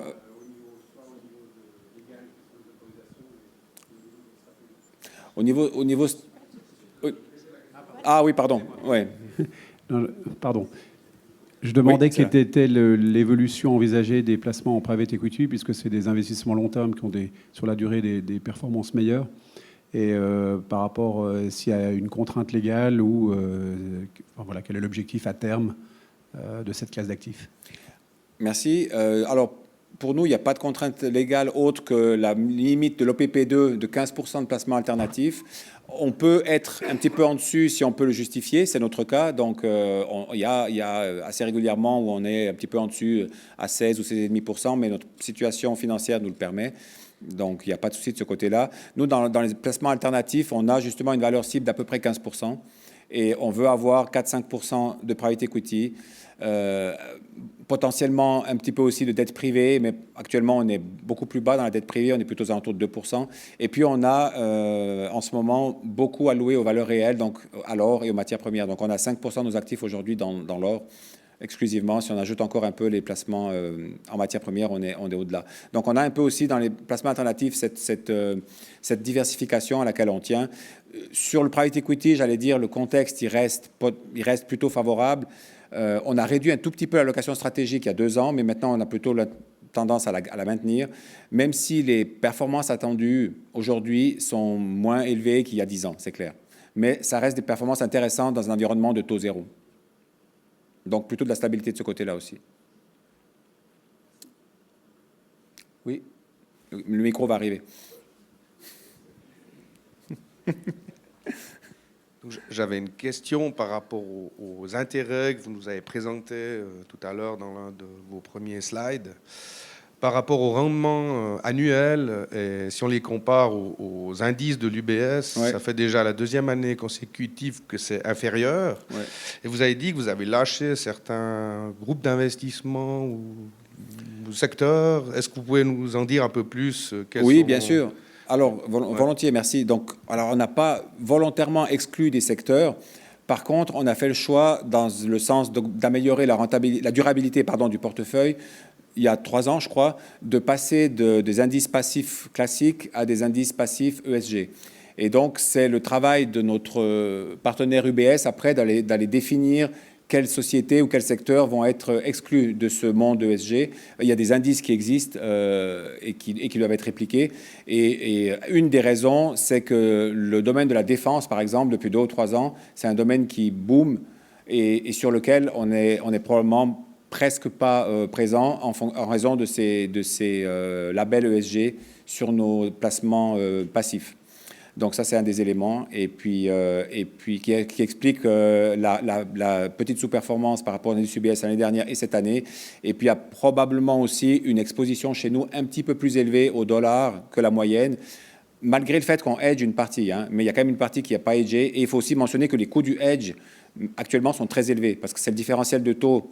Le coût du hedge, c'est le différentiel de taux entre les taux américains et les taux suisses, et ils sont actuellement très élevés. Donc, même si la monnaie ne bouge pas, vous payez votre hedging 3 ou 4%, et c'est beaucoup.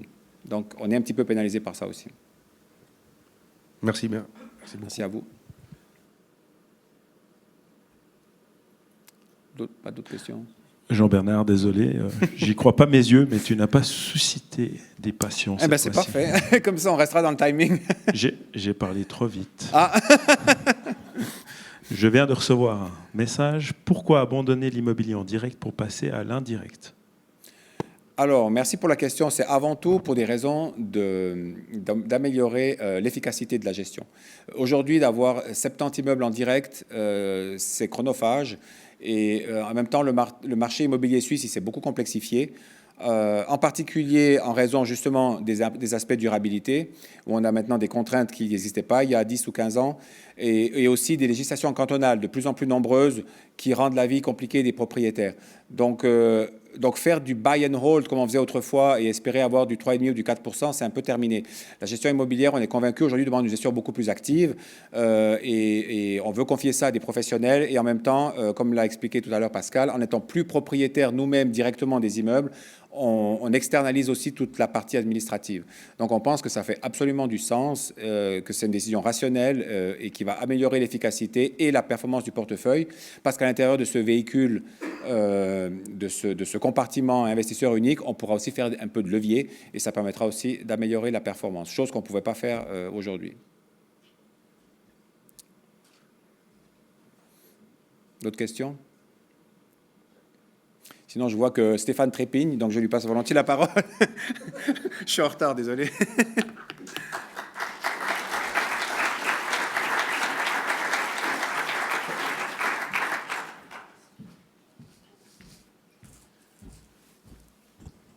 Bonjour à toutes et à tous. C'est toujours dur de passer derrière Jean-Bernard parce que c'est un brillant orateur et puis il a un sujet sexy. Moi, c'est tout l'inverse. Bon, 40 ans de la LPP, on est en 2025, 1985, ça fait 40 ans. Pourquoi c'est un anniversaire qui est spécial ?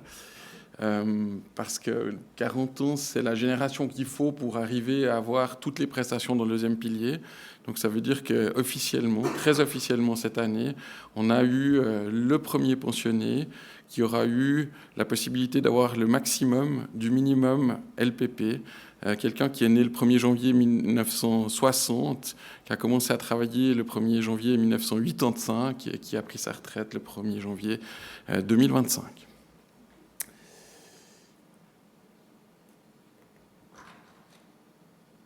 Donc on va plutôt regarder dans le rétroviseur que regarder devant avec Jean-Bernard, comme avec Jean-Bernard.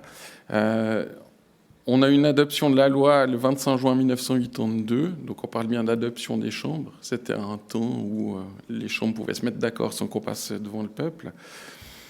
On en parlait depuis 1975, le tout premier projet était en primauté des prestations, ça n'a pas tenu l'eau.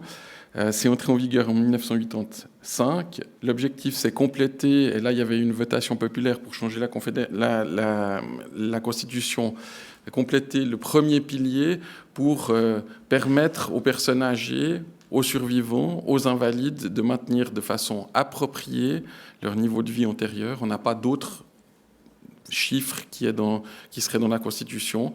On parle de manière appropriée, on a toujours parlé plutôt de 60%. C'était 98 articles de loi organisés en 7 parties, ça tenait sur 30 pages, et il y avait à peu près 24 000 caractères. Alors on va regarder un peu ce qui s'est passé entre 1985 et aujourd'hui. Déjà, premièrement, si on regarde en termes de ligne du temps, l'entrée en vigueur en 1985, 10 ans après, il a fallu attendre 10 ans pour qu'on ait une loi fédérale sur le libre passage. Donc ça veut dire qu'entre 1985 et 95, pour les plus expérimentés d'entre vous, vous vous souvenez certainement qu'on ne partait pas avec la totalité de sa prestation de sortie. Ce qui était réglementaire, ça restait dans la caisse. On embarquait seulement le minimum LPP. Et puis, en 1995, on a eu le droit d'utiliser un bout de son deuxième pilier pour l'encouragement à la propriété du logement. C'est de là que ça date. Une première révision en 2004, vous voyez, c'est marqué en bas, le taux de conversion a été baissé de 7,2 à 6,8, sans votation populaire. On était encore dans ce temps béni où les chambres pouvaient se mettre d'accord sans venir arbitrer devant le peuple. Une première révision de la LPP, on est suite à l'éclatement de la bulle Internet, on a eu un peu peur, on baisse de 7,2 à 6,8, mais ce n'est pas une baisse sèche, c'est une baisse déjà qui est progressive, puis ensuite de ça, elle est accompagnée quand même d'une augmentation du salaire assuré par une réduction de la déduction de coordination. Donc on augmente l'assiette de cotisation, on cotise sur plus, on convertit à moins haut, et puis pour quelqu'un qui fera toute sa carrière sous ces nouvelles règles, on atteint la même rente théorique qu'avant. Puis après, on entre en 2010 dans cette fameuse période où on soumet des baisses successives de taux de conversion qui sont rejetées par le peuple, 2010, 2017, plus proche de nous, 2024. 2010, c'était de 6,8 à 6,4, ensuite de 6,8 à 6, 2 fois. On a au milieu, en 2011, une réforme dite structurelle de la prévoyance professionnelle, avec notamment des mesures pour les travailleurs âgés. Il y a tout un tas de dispositions pour accompagner les gens en retraite anticipée. On a souhaité une bonne gouvernance, un petit peu à l'envers de ce qu'on a compris que les États-Unis font, en tout cas certaines personnes. Et puis, on a aussi institué une commission de haute surveillance de la prévoyance professionnelle, qui est une sorte de FINMA à nous, avec 7 personnes qui sont nommées par le Conseil fédéral et qui nous surveillent et qui donnent notamment l'agrément aux experts en caisse de pension, personnes physiques ou morales, comme moi ou comme la société qui m'emploie. Puis du coup, qu'est-ce que ça veut dire en termes de loi ? Alors, j'ai croisé au petit café d'accueil des juristes spécialisés et des avocats spécialisés qui seront très contents de lire ce que j'ai mis là en chiffres. Ça veut dire qu'on a le même objectif, mais qui est défini de manière plus longue.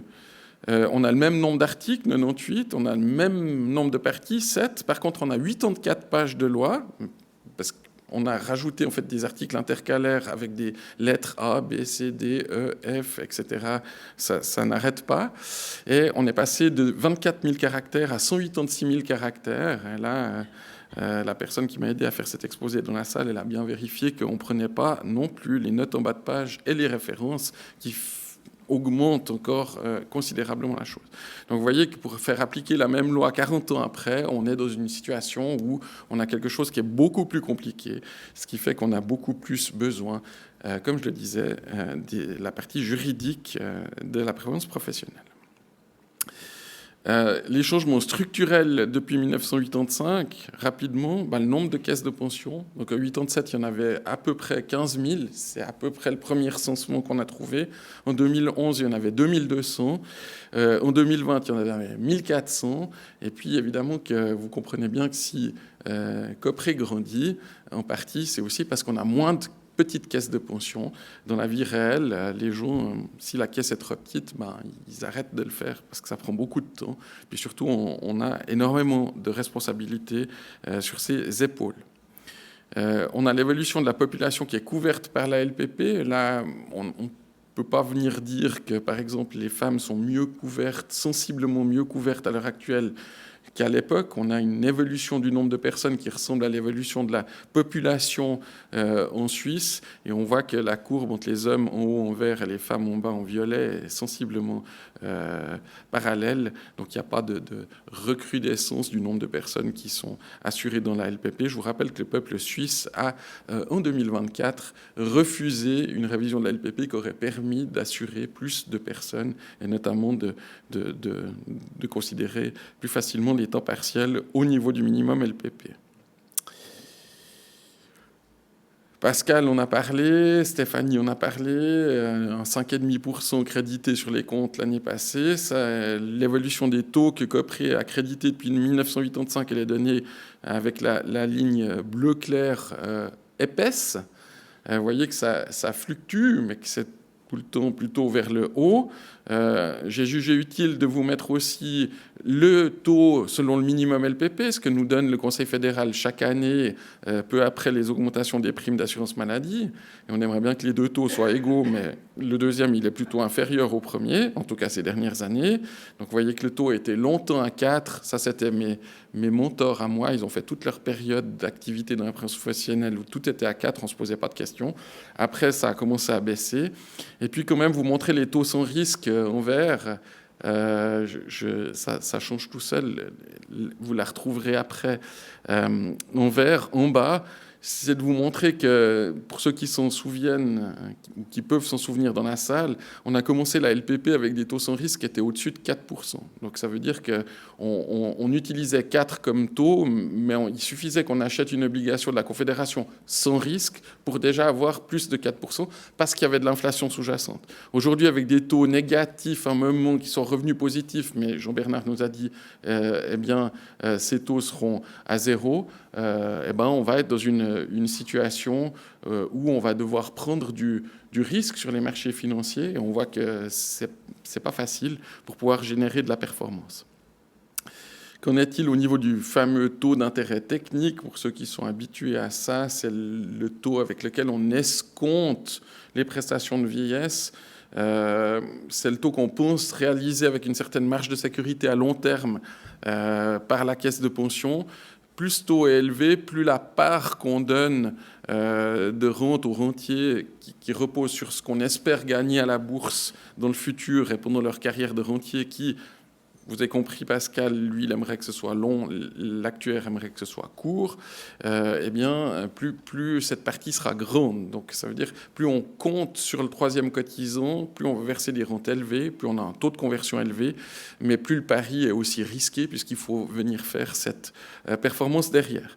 Et là, vous voyez ces deux courbes qui sont parallèles, c'est cette formule qu'on a au niveau de la Chambre suisse des experts en caisse de pension qui met simplement une prime de risque de 2,5% au-dessus du taux sans risque pour donner une borne. Et puis vous voyez en bleu, toujours clair, épais, le taux d'intérêt technique de la caisse de pension. Vous voyez que pendant des années, c'était 4%. Et puis on a baissé et on est relativement stabilisé. Quand même vous montrer, alors l'attention, c'est pas 1985, c'est 1876. C'est l'évolution de l'espérance de vie par genre en Suisse. D'accord. Vous voyez, le 1985, on était à peu près à 80 ans pour les femmes, à 72 ans pour les hommes. Donc les hommes, ils ont plus gagné d'espérance de vie depuis 40 ans que les dames. Je vous laisserai en discuter après à l'apéro pourquoi. Mais toujours est-il qu'évidemment, quand vous devez comme mission servir des rentes viagères jusqu'à ce que les gens décèdent, si les gens vivent beaucoup plus longtemps, ça veut dire qu'il va falloir avoir un capital à disposition plus grand, ou bien, respectivement, pour un capital donné, redonner des tranches qui seront plus petites pour pouvoir assurer ça viagèrement. Ceux qui sont en train de se poser la petite question, c'est quoi cette espèce de cassure dans l'évolution en 1918? Merci. On entend souvent la guerre, on est en Suisse, donc c'est la grippe espagnole. Voilà. Comme ça, peut-être que j'anticipe une question.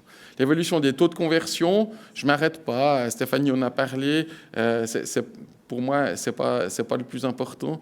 Vous dire quand même, en dehors des chiffres, que vous avez bien compris, plus on fait des efforts à titre personnel, j'ai arrêté de fumer, je fais du fitness, j'arrête de me stresser au boulot, je réponds plus aux coups de fil de Pascal tard le soir, etc. Plus j'essaye en fait de faire en sorte que je vais vivre plus longtemps, normalement, plus ça va être néfaste sur mon taux de conversion, puisqu'on va devoir me verser une rente plus élevée plus longtemps. Voilà, j'en ai terminé. Merci beaucoup.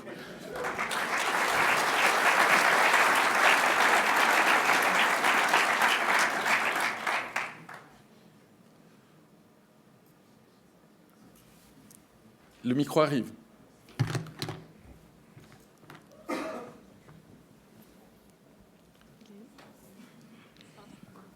Oui, on a entendu Madame Keller-Souter parler d'un éventuel changement de la fiscalité pour les personnes qui prennent le capital plutôt que la rente. Est-ce que vous avez des informations à ce sujet ?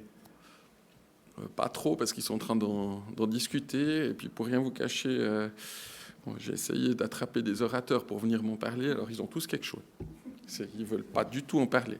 Mais en gros, ce serait, entre guillemets, que l'impôt fédéral où on aurait quelque chose qui est moins favorable, largement moins favorable qu'aujourd'hui, et puis où il y aurait éventuellement un taux qui est croissant en fonction de l'ampleur du capital qui est prise. Mais ça fait partie des petites mesures qui sont envisagées au niveau fédéral, parmi tout le train de mesures pour économiser des petits sous.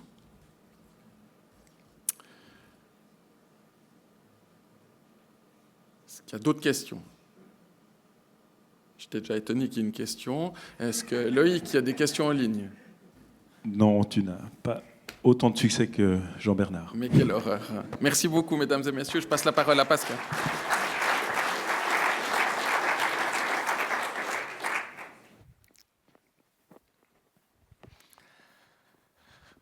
Voilà, la LPP a 40 ans, mesdames, messieurs. Je crois que j'ai été baigné dedans depuis le début, puisque j'avais exactement 21 ans lorsque la loi, le 25 juin 1982, a été choisie, puisque j'ai le plaisir d'être né le 25 juin. Donc à voir, c'était vraiment dès le départ que mon destin était déjà tracé.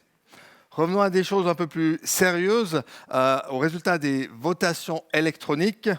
Donc, notre cabinet d'avocats m'a rappelé qu'il était important, dans le cadre de l'Assemblée générale, puisque je ne l'avais pas fait l'année passée, que c'est, d'ailleurs je dois le lire, je vais retrouver justement, donc ces votations ont été organisées dans le respect des dispositions légales, des statuts et du règlement d'organisation. Nous avons choisi depuis 2020 de privilégier le vote électronique plutôt que le vote ici à main levée. D'ailleurs, on le voit, avec ceci, en fait, on a aussi beaucoup plus de monde, finalement, qui participe maintenant au vote, puisqu'on a plus de 70 personnes qui sont virtuellement avec nous, mais qui ne pourraient pas voter, puisqu'il faudrait que ça soit, bien entendu, sur place.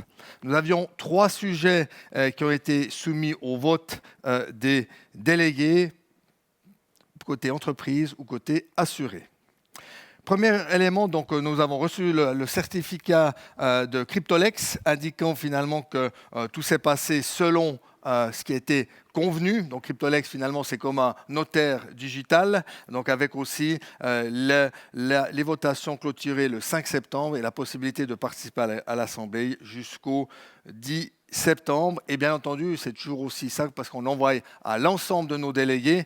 On a eu aussi le plaisir d'avoir beaucoup de retours et le retour, c'est fait. On a contrôlé avec les partenaires courtiers, on a contrôlé avec la Poste, avec CFX pour pouvoir finalement renvoyer les invitations à procéder non seulement aux votations, mais aussi à être invité à l'Assemblée des délégués aujourd'hui. La première question qui était soumise au vote était si les délégués acceptaient les changements statutaires de l'acte de fondation. Donc vous voyez qu'il y a eu un total de votants de 151 personnes, qui correspond à un taux de participation de 6%. Donc on ne peut pas dire que le taux de participation est véritablement élevé, mais le taux de participation est celui qui est là. Donc nous avons envoyé plus de 2000 invitations à voter et 151 personnes ont voté, 84 personnes représentant des salariés, 67 personnes représentant des employeurs affiliés. Et le résultat est l'acceptation par 72% de suffrages, 12% de non et 17% d'abstention. Le deuxième sujet à votation était les changements statutaires du règlement d'organisation. Et là aussi, 151 personnes ont voté et le résultat est l'acceptation par 70% des voix, 11% de non et 18% d'abstention. Et le dernier point, c'était la réélection de Mme Leila Awa comme représentante des entreprises affiliées au conseil de fondation. Là, bien entendu, c'était uniquement les représentants des entreprises affiliées qui pouvaient voter. Et là aussi, donc 67 personnes ont voté, donc 5,5% de participation sur la partie patronale, et le résultat aussi, l'acceptation de la réaction de Madame Awa par 96% de oui, 1% de non et 3% d'abstention. Donc les 3 sujets à votation ont été acceptés par les entreprises déléguées et bien entendu par les représentants des assurés. Et je tiens au nom du conseil de fondation de vous remercier de votre confiance et d'avoir donné un résultat positif à ces 2 changements et bien entendu aussi à la réélection de Madame Awa qui pourra entamer sa deuxième session au sein du conseil de fondation. Voilà pour cette partie-là concernant les élections. Je reviendrai sur le processus et ce qui a été modifié puisqu'on m'a posé la question dans les questions-réponses qui viendront après la partie 7.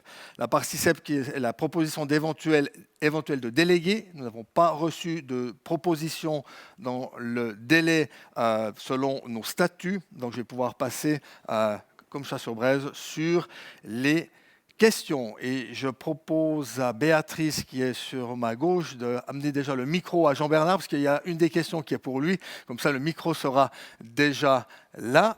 Donc, sur les quelques questions que nous avons reçues, j'ai commencé par celle-là. Il y a cette question au niveau des investissements concernant la détention de titres israéliens. Je te passe la parole, Jean-Bernard. Oui, volontiers, merci. Donc, comme nous ne détenons pas de titres en direct, nous n'avons pas d'exposition directe à aucune société israélienne. Maintenant, j'ai vérifié dans le cadre des investissements passifs sur l'indice MSCI Monde, sur l'indice classique, l'indice normal, entre guillemets, sur lequel on aurait été investi il y a quelques années, il y a une petite proportion de sociétés israéliennes, ça représenterait 0,2% de l'indice. Mais comme on est sur l'indice ESG, j'ai constaté que dans cet indice-là, quasiment toutes les sociétés israéliennes sont exclues. À ce que j'ai trouvé, il resterait 0,02%, une seule société israélienne qui est dans le cloud, sauf erreur, qui serait dans cet indice. Donc, on peut dire qu'on n'a aucune exposition ou alors une exposition hyper minime, indirecte à travers le fonds MSCI World. Merci beaucoup, Jean-Bernard. Donc, nous avons encore reçu deux autres questions. La première concerne ce qui occupe le conseil de fondation et la direction chaque année au mois de janvier, c'est-à-dire est-ce que nous souhaitons donner une indexation au coût de la vie à nos rentiers ou est-ce que nous versons une 13e rente. J'ai été rechercher d'ailleurs les documents de la séance du conseil de fondation du mois de janvier pour vous indiquer qu'à fin décembre 2024, nous avions 2346 rentiers pour un montant annuel de rente versée de 71 millions. Nous sommes bien entendu aujourd'hui plus élevés. La différence entre, vous allez dire, non mais Madame Juliane a montré 3688 rentiers. La différence, bien entendu, c'est que nous avons d'autres rentes qui sont versées. En coût total, peut-être intéressant, le coût total pour 1% d'indexation serait de 11 millions. Donc 11 millions coûterait à la fondation cette indexation de 1%. Et si nous avions versé ce que nous n'avons pas fait, une 13e rente annuelle, c'est d'un coût de 6 millions. La décision du conseil de fondation sur recommandation de la direction, je tiens aussi à le préciser, a été de ne pas verser ni de 13e rente cette année, ni d'indexer. Pour quelles raisons ? Pour des raisons, premièrement, de taux de conversion. La majorité de nos rentiers profitent aujourd'hui encore d'un taux de conversion qui est largement supérieur au taux de conversion actuariel qui est de 5,09. Donc, vous voyez qu'aujourd'hui, nous sommes à 5,80. Nous allons adapter ceci à 5,60 pour l'année prochaine jusqu'en 2029. Mais nous avons heureusement énormément de rentiers qui bénéficient aujourd'hui de taux de conversion de 7,2, de 7,1, de 6,8, de 7,4. D'ailleurs, pour la présentation de Stéphane Riesen, nous avons été rechercher les taux de conversion et nous avons aussi constaté que plus de 70% de nos rentiers ont un taux de conversion qui est supérieur à 6,8. Donc c'est une des raisons. Bien entendu, l'autre raison, c'est la longévité. Et le dernier point, c'est bien entendu aussi une certaine balance entre les actifs et les pensionnés, puisque c'est 10 millions, si on avait indexé les rentes, c'est un montant qui serait pété à disposition pour donner des taux d'intérêt supplémentaires ou supérieurs au minimum LPP à nos assurés actifs. Ce que je tiens à préciser, c'est que chaque année, cette question est mise à l'ordre du jour à 2 reprises. Premièrement, au mois de novembre, lors de la séance du conseil de fondation, qui est la séance, on va dire, avec un workshop très technique, et après, au mois de janvier, qui est la séance à laquelle, finalement, on prend la décision, respectivement, le conseil de fondation prend la décision, et cette décision est après retracée dans les comptes annuels. Nous sommes conscients, puisque nous avons de plus en plus de questions à ce niveau-là, que c'est une question qui revient. Nous savons aussi qu'il y a pas mal de caisses de pension autonomes, en particulier, qui ont octroyé une 13e rente ou une demi-13e rente, AVS. Donc, c'est une question que nous remettrons, bien entendu, sur l'établi ou sur le bureau pour l'année prochaine. Et comme on l'a dit, nous entendons et nous écoutons les questions. Il n'est pas exclu à l'avenir qu'une fois une indexation, respectivement une 13e rente, sera versée. Ça, c'était pour la première question. Je ne sais pas si encore à ce propos-là... Oui. Attendez que le micro arrive. Merci beaucoup, madame. Merci. Bastienne Jorchel, directrice du CSP Vaud. Il y a une question qui me vient comme ça spontanément. Est-ce qu'on pourrait imaginer une indexation, une 13e rente pour les retraités qui n'ont pas des taux, qui ont un taux en dessous de 6%, par exemple, que ce soit un petit peu équilibré de ce point de vue-là? Ça peut être une solution. Ça peut être une solution, tout à fait. Tout à fait. Il y a bien entendu, on a dans les articles de loi, vous avez vu, il y en a de plus en plus, pas d'articles de loi, mais de caractères, mais il y a un qui est l'égalité de traitement, c'est-à-dire qu'on devrait choisir bien entendu un cercle clair de rentiers qui pourraient, entre guillemets, profiter de ceci, mais ça peut être une réflexion à mener, tout à fait. Et sur l'autre question, c'était par rapport aux votations, au processus et au changement. Donc, la première question, c'est sur le processus. Donc l'idée, bien entendu, était et reste de pouvoir avoir, et vous avez vu le taux de participation qui est déjà pas très élevé, avoir la majorité finalement de personnes qui participent aux votations. On est déjà à 6%. J'espère pouvoir travailler jusqu'à ma retraite au sein de Copré. Si on arrivait à arriver un jour même à 10%, je serais ainsi très heureux, parce que c'est vrai qu'une participation de moins de 10% est très faible par rapport quand même des fois on va dire, aux questions, respectivement aux votations qui sont posées. Et on a maintenu en fait après 2020. Pourquoi 2020, l'introduction du vote électronique?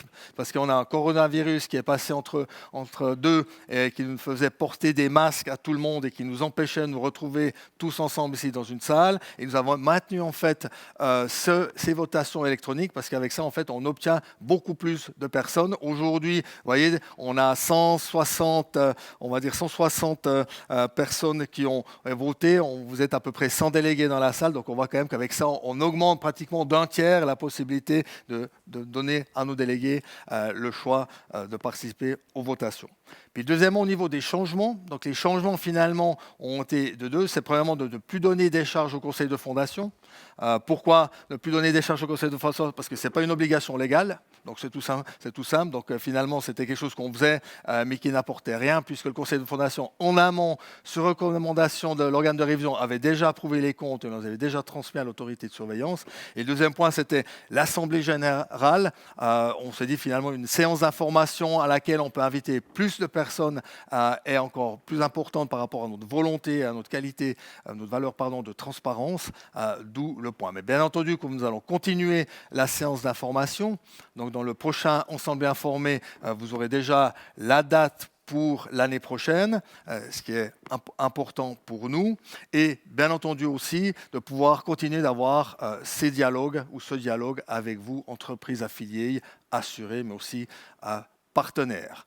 Et le deuxième point, ou le dernier point qui est très important, ça ne change rien au processus de votation, puisque bien entendu, c'est toujours les entreprises et les représentants des entreprises affiliées et les représentants des assurés qui vont participer au vote. Et pour ceci, je peux déjà vous annoncer la bonne nouvelle. Notre président vous l'a annoncé, nous aurons un départ au conseil de fondation au 30 septembre, nous aurons un départ au conseil de fondation au 30 juin de l'année prochaine. Donc, les représentants des entreprises affiliées, puisque les deux qui nous quittent sont des représentants des entreprises affiliées, vont recevoir tout bientôt, c'est-à-dire juste après les vacances d'automne, un joli courrier pour, premièrement, ça sera la première étape, déposer une candidature s'ils souhaitent pouvoir participer ou intégrer le conseil de fondation, et après, plus tard, en fait, pour participer aux votations. Donc là, c'est aussi une des questions, est-ce que l'Assemblée des délégués, qui ne sera plus l'Assemblée des délégués, perd ce pouvoir de votation? Pas du tout. Simplement, c'est chaque entreprise affiliée, chaque représentant des assurés, comme aujourd'hui, qui recevra finalement les lettres pour participer aux votations. Et surtout, et plus important aussi, ça nous permet en fait finalement d'anticiper certaines votations, parce que si on faisait une assemblée générale qu'une seule fois par année, c'est-à-dire qu'aujourd'hui, le conseil de fondation devrait œuvrer à 5 personnes jusqu'au 30 juin de l'année prochaine, alors que là, nous allons pouvoir anticiper les votations. Mais bien entendu, mesdames, messieurs, c'est les représentants des entreprises affiliées et des assurés qui continuent d'élire le conseil de fondation. C'est très important pour nous puisque c'est notre première valeur est l'indépendance. Voilà aussi pour cette dernière question.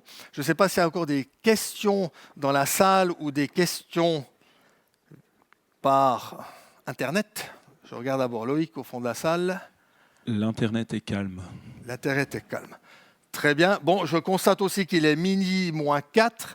Donc, je pense que tranquillement, on a un petit peu faim et tout. Donc, avant de passer la parole à notre président, je vais encore peut-être vous parler d'une petite chose. S'il n'y a pas de questions dans la salle, ça n'a pas l'air d'être le cas. Donc, je vais quand même vous parler de Théo Kmur, juste avant de passer la parole à notre président. Donc, Théo Kmur qui ne peut pas être là. C'est un athlète anti-sport. Qui va bien entendu participer, on l'espère pour lui, s'il ne se blesse pas, aux Jeux de Cortina l'année prochaine. Il a 4 médailles d'or. Loïc Aymon a une fois pu voir une de ses médailles d'or, donc c'était même très intéressant, et c'est d'ailleurs la photo qu'on vous a mis, parce qu'en fait, on voit vraiment les traces de ses dents sur les médailles d'or. Hein. Donc ça montre quand même que la médaille d'or, elle est d'or, mais voilà, il n'y a pas que de l'or, on sait que ça coûte trop cher, donc on voit. Donc c'est très intéressant de voir ça. Copré, nous avons un petit budget de sponsoring, et nous sponsorisons uniquement des entreprises, des sociétés sportives, culturelles et tout, qui n'ont pas de but lucratif. Vous me dire, mais M. Théo Kmur, non, M. Théo Kmur n'est pas Marc Odermatt, donc il n'est pas millionnaire, bien au contraire, il a à peine à boucler son budget de 90 000 francs pour finalement pouvoir participer l'année prochaine aux Jeux. Et pour avoir eu le plaisir de discuter avec lui, on voit le monde différent entre le sport handicap et le sport d'élite, puisqu'il nous racontait en fait, dans le sport handicap, le ski, vous avez 3 catégories, hein, vous avez les personnes en fauteuil, les personnes comme lui qui ont un handicap, et aussi les malvoyants ou les aveugles. Il y a 4 disciplines. Donc, vous voyez, il y a quand même beaucoup d'athlètes. Il y a un entraîneur.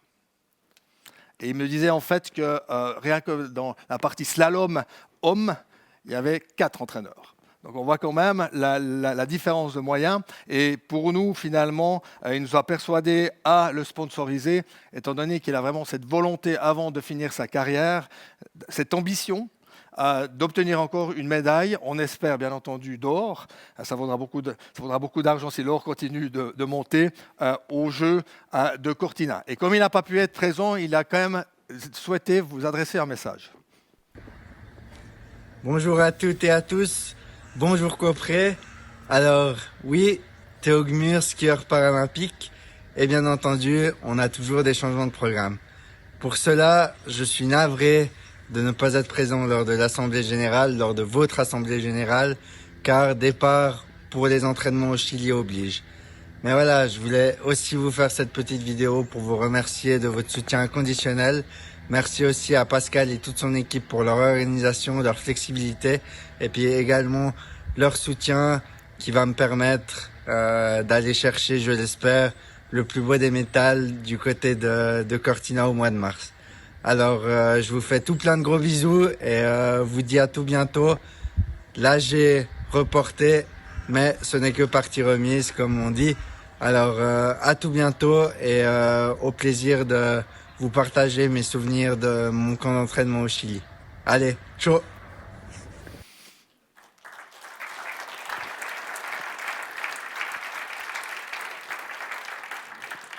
Voilà, mesdames, sur ces belles paroles, avant de passer la parole à notre président, je tiens à vous remercier au nom des collaboratrices et collaborateurs de Copré de votre fidélité, de votre confiance, et je me réjouis de partager plus tard le cocktail dînatoire avec vous. Merci beaucoup.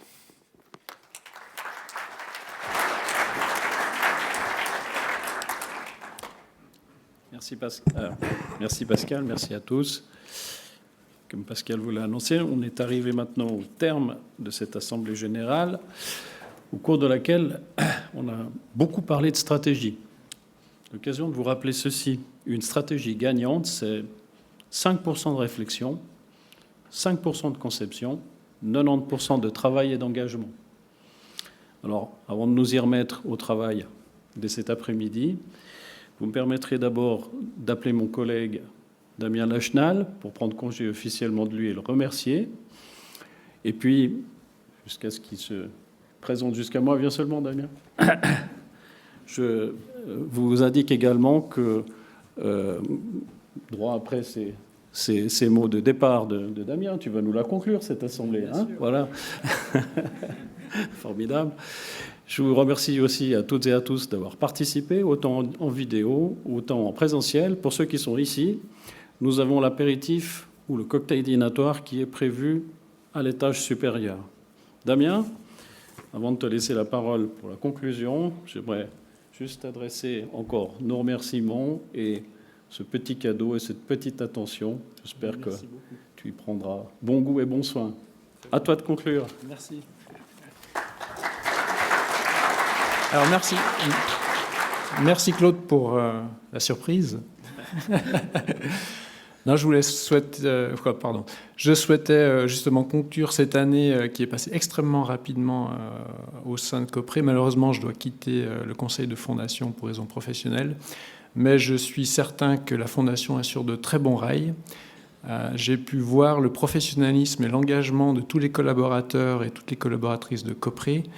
Un spécial remerciement à Pascal et son équipe, au travail exceptionnel de Stéphanie et son équipe. Donc, en tant que membre de la commission d'audit, on a beau essayer de creuser avec Daniel pour trouver toutes les failles, on n'a pas réussi à relever d'anomalies. Et c'est justement cette observation du très grand professionnalisme de Copré qui me fait croire que je suis certain qu'avec une très bonne vision, une future stratégie, cette fondation continuera à grandir et sera très bien gérée. Voilà. Je souhaite un grand merci à toute l'équipe et puis je souhaite surtout le meilleur pour la suite et pour mon futur successeur qui sera élu dans les prochaines semaines et mois. Voilà. Je vais terminer cette réunion par l'appel à tout le monde à venir profiter du très bon cocktail organisé par Pascal et son équipe. Donc profitez, discutez et n'hésitez pas à venir nous poser des questions. Voilà. Merci à vous.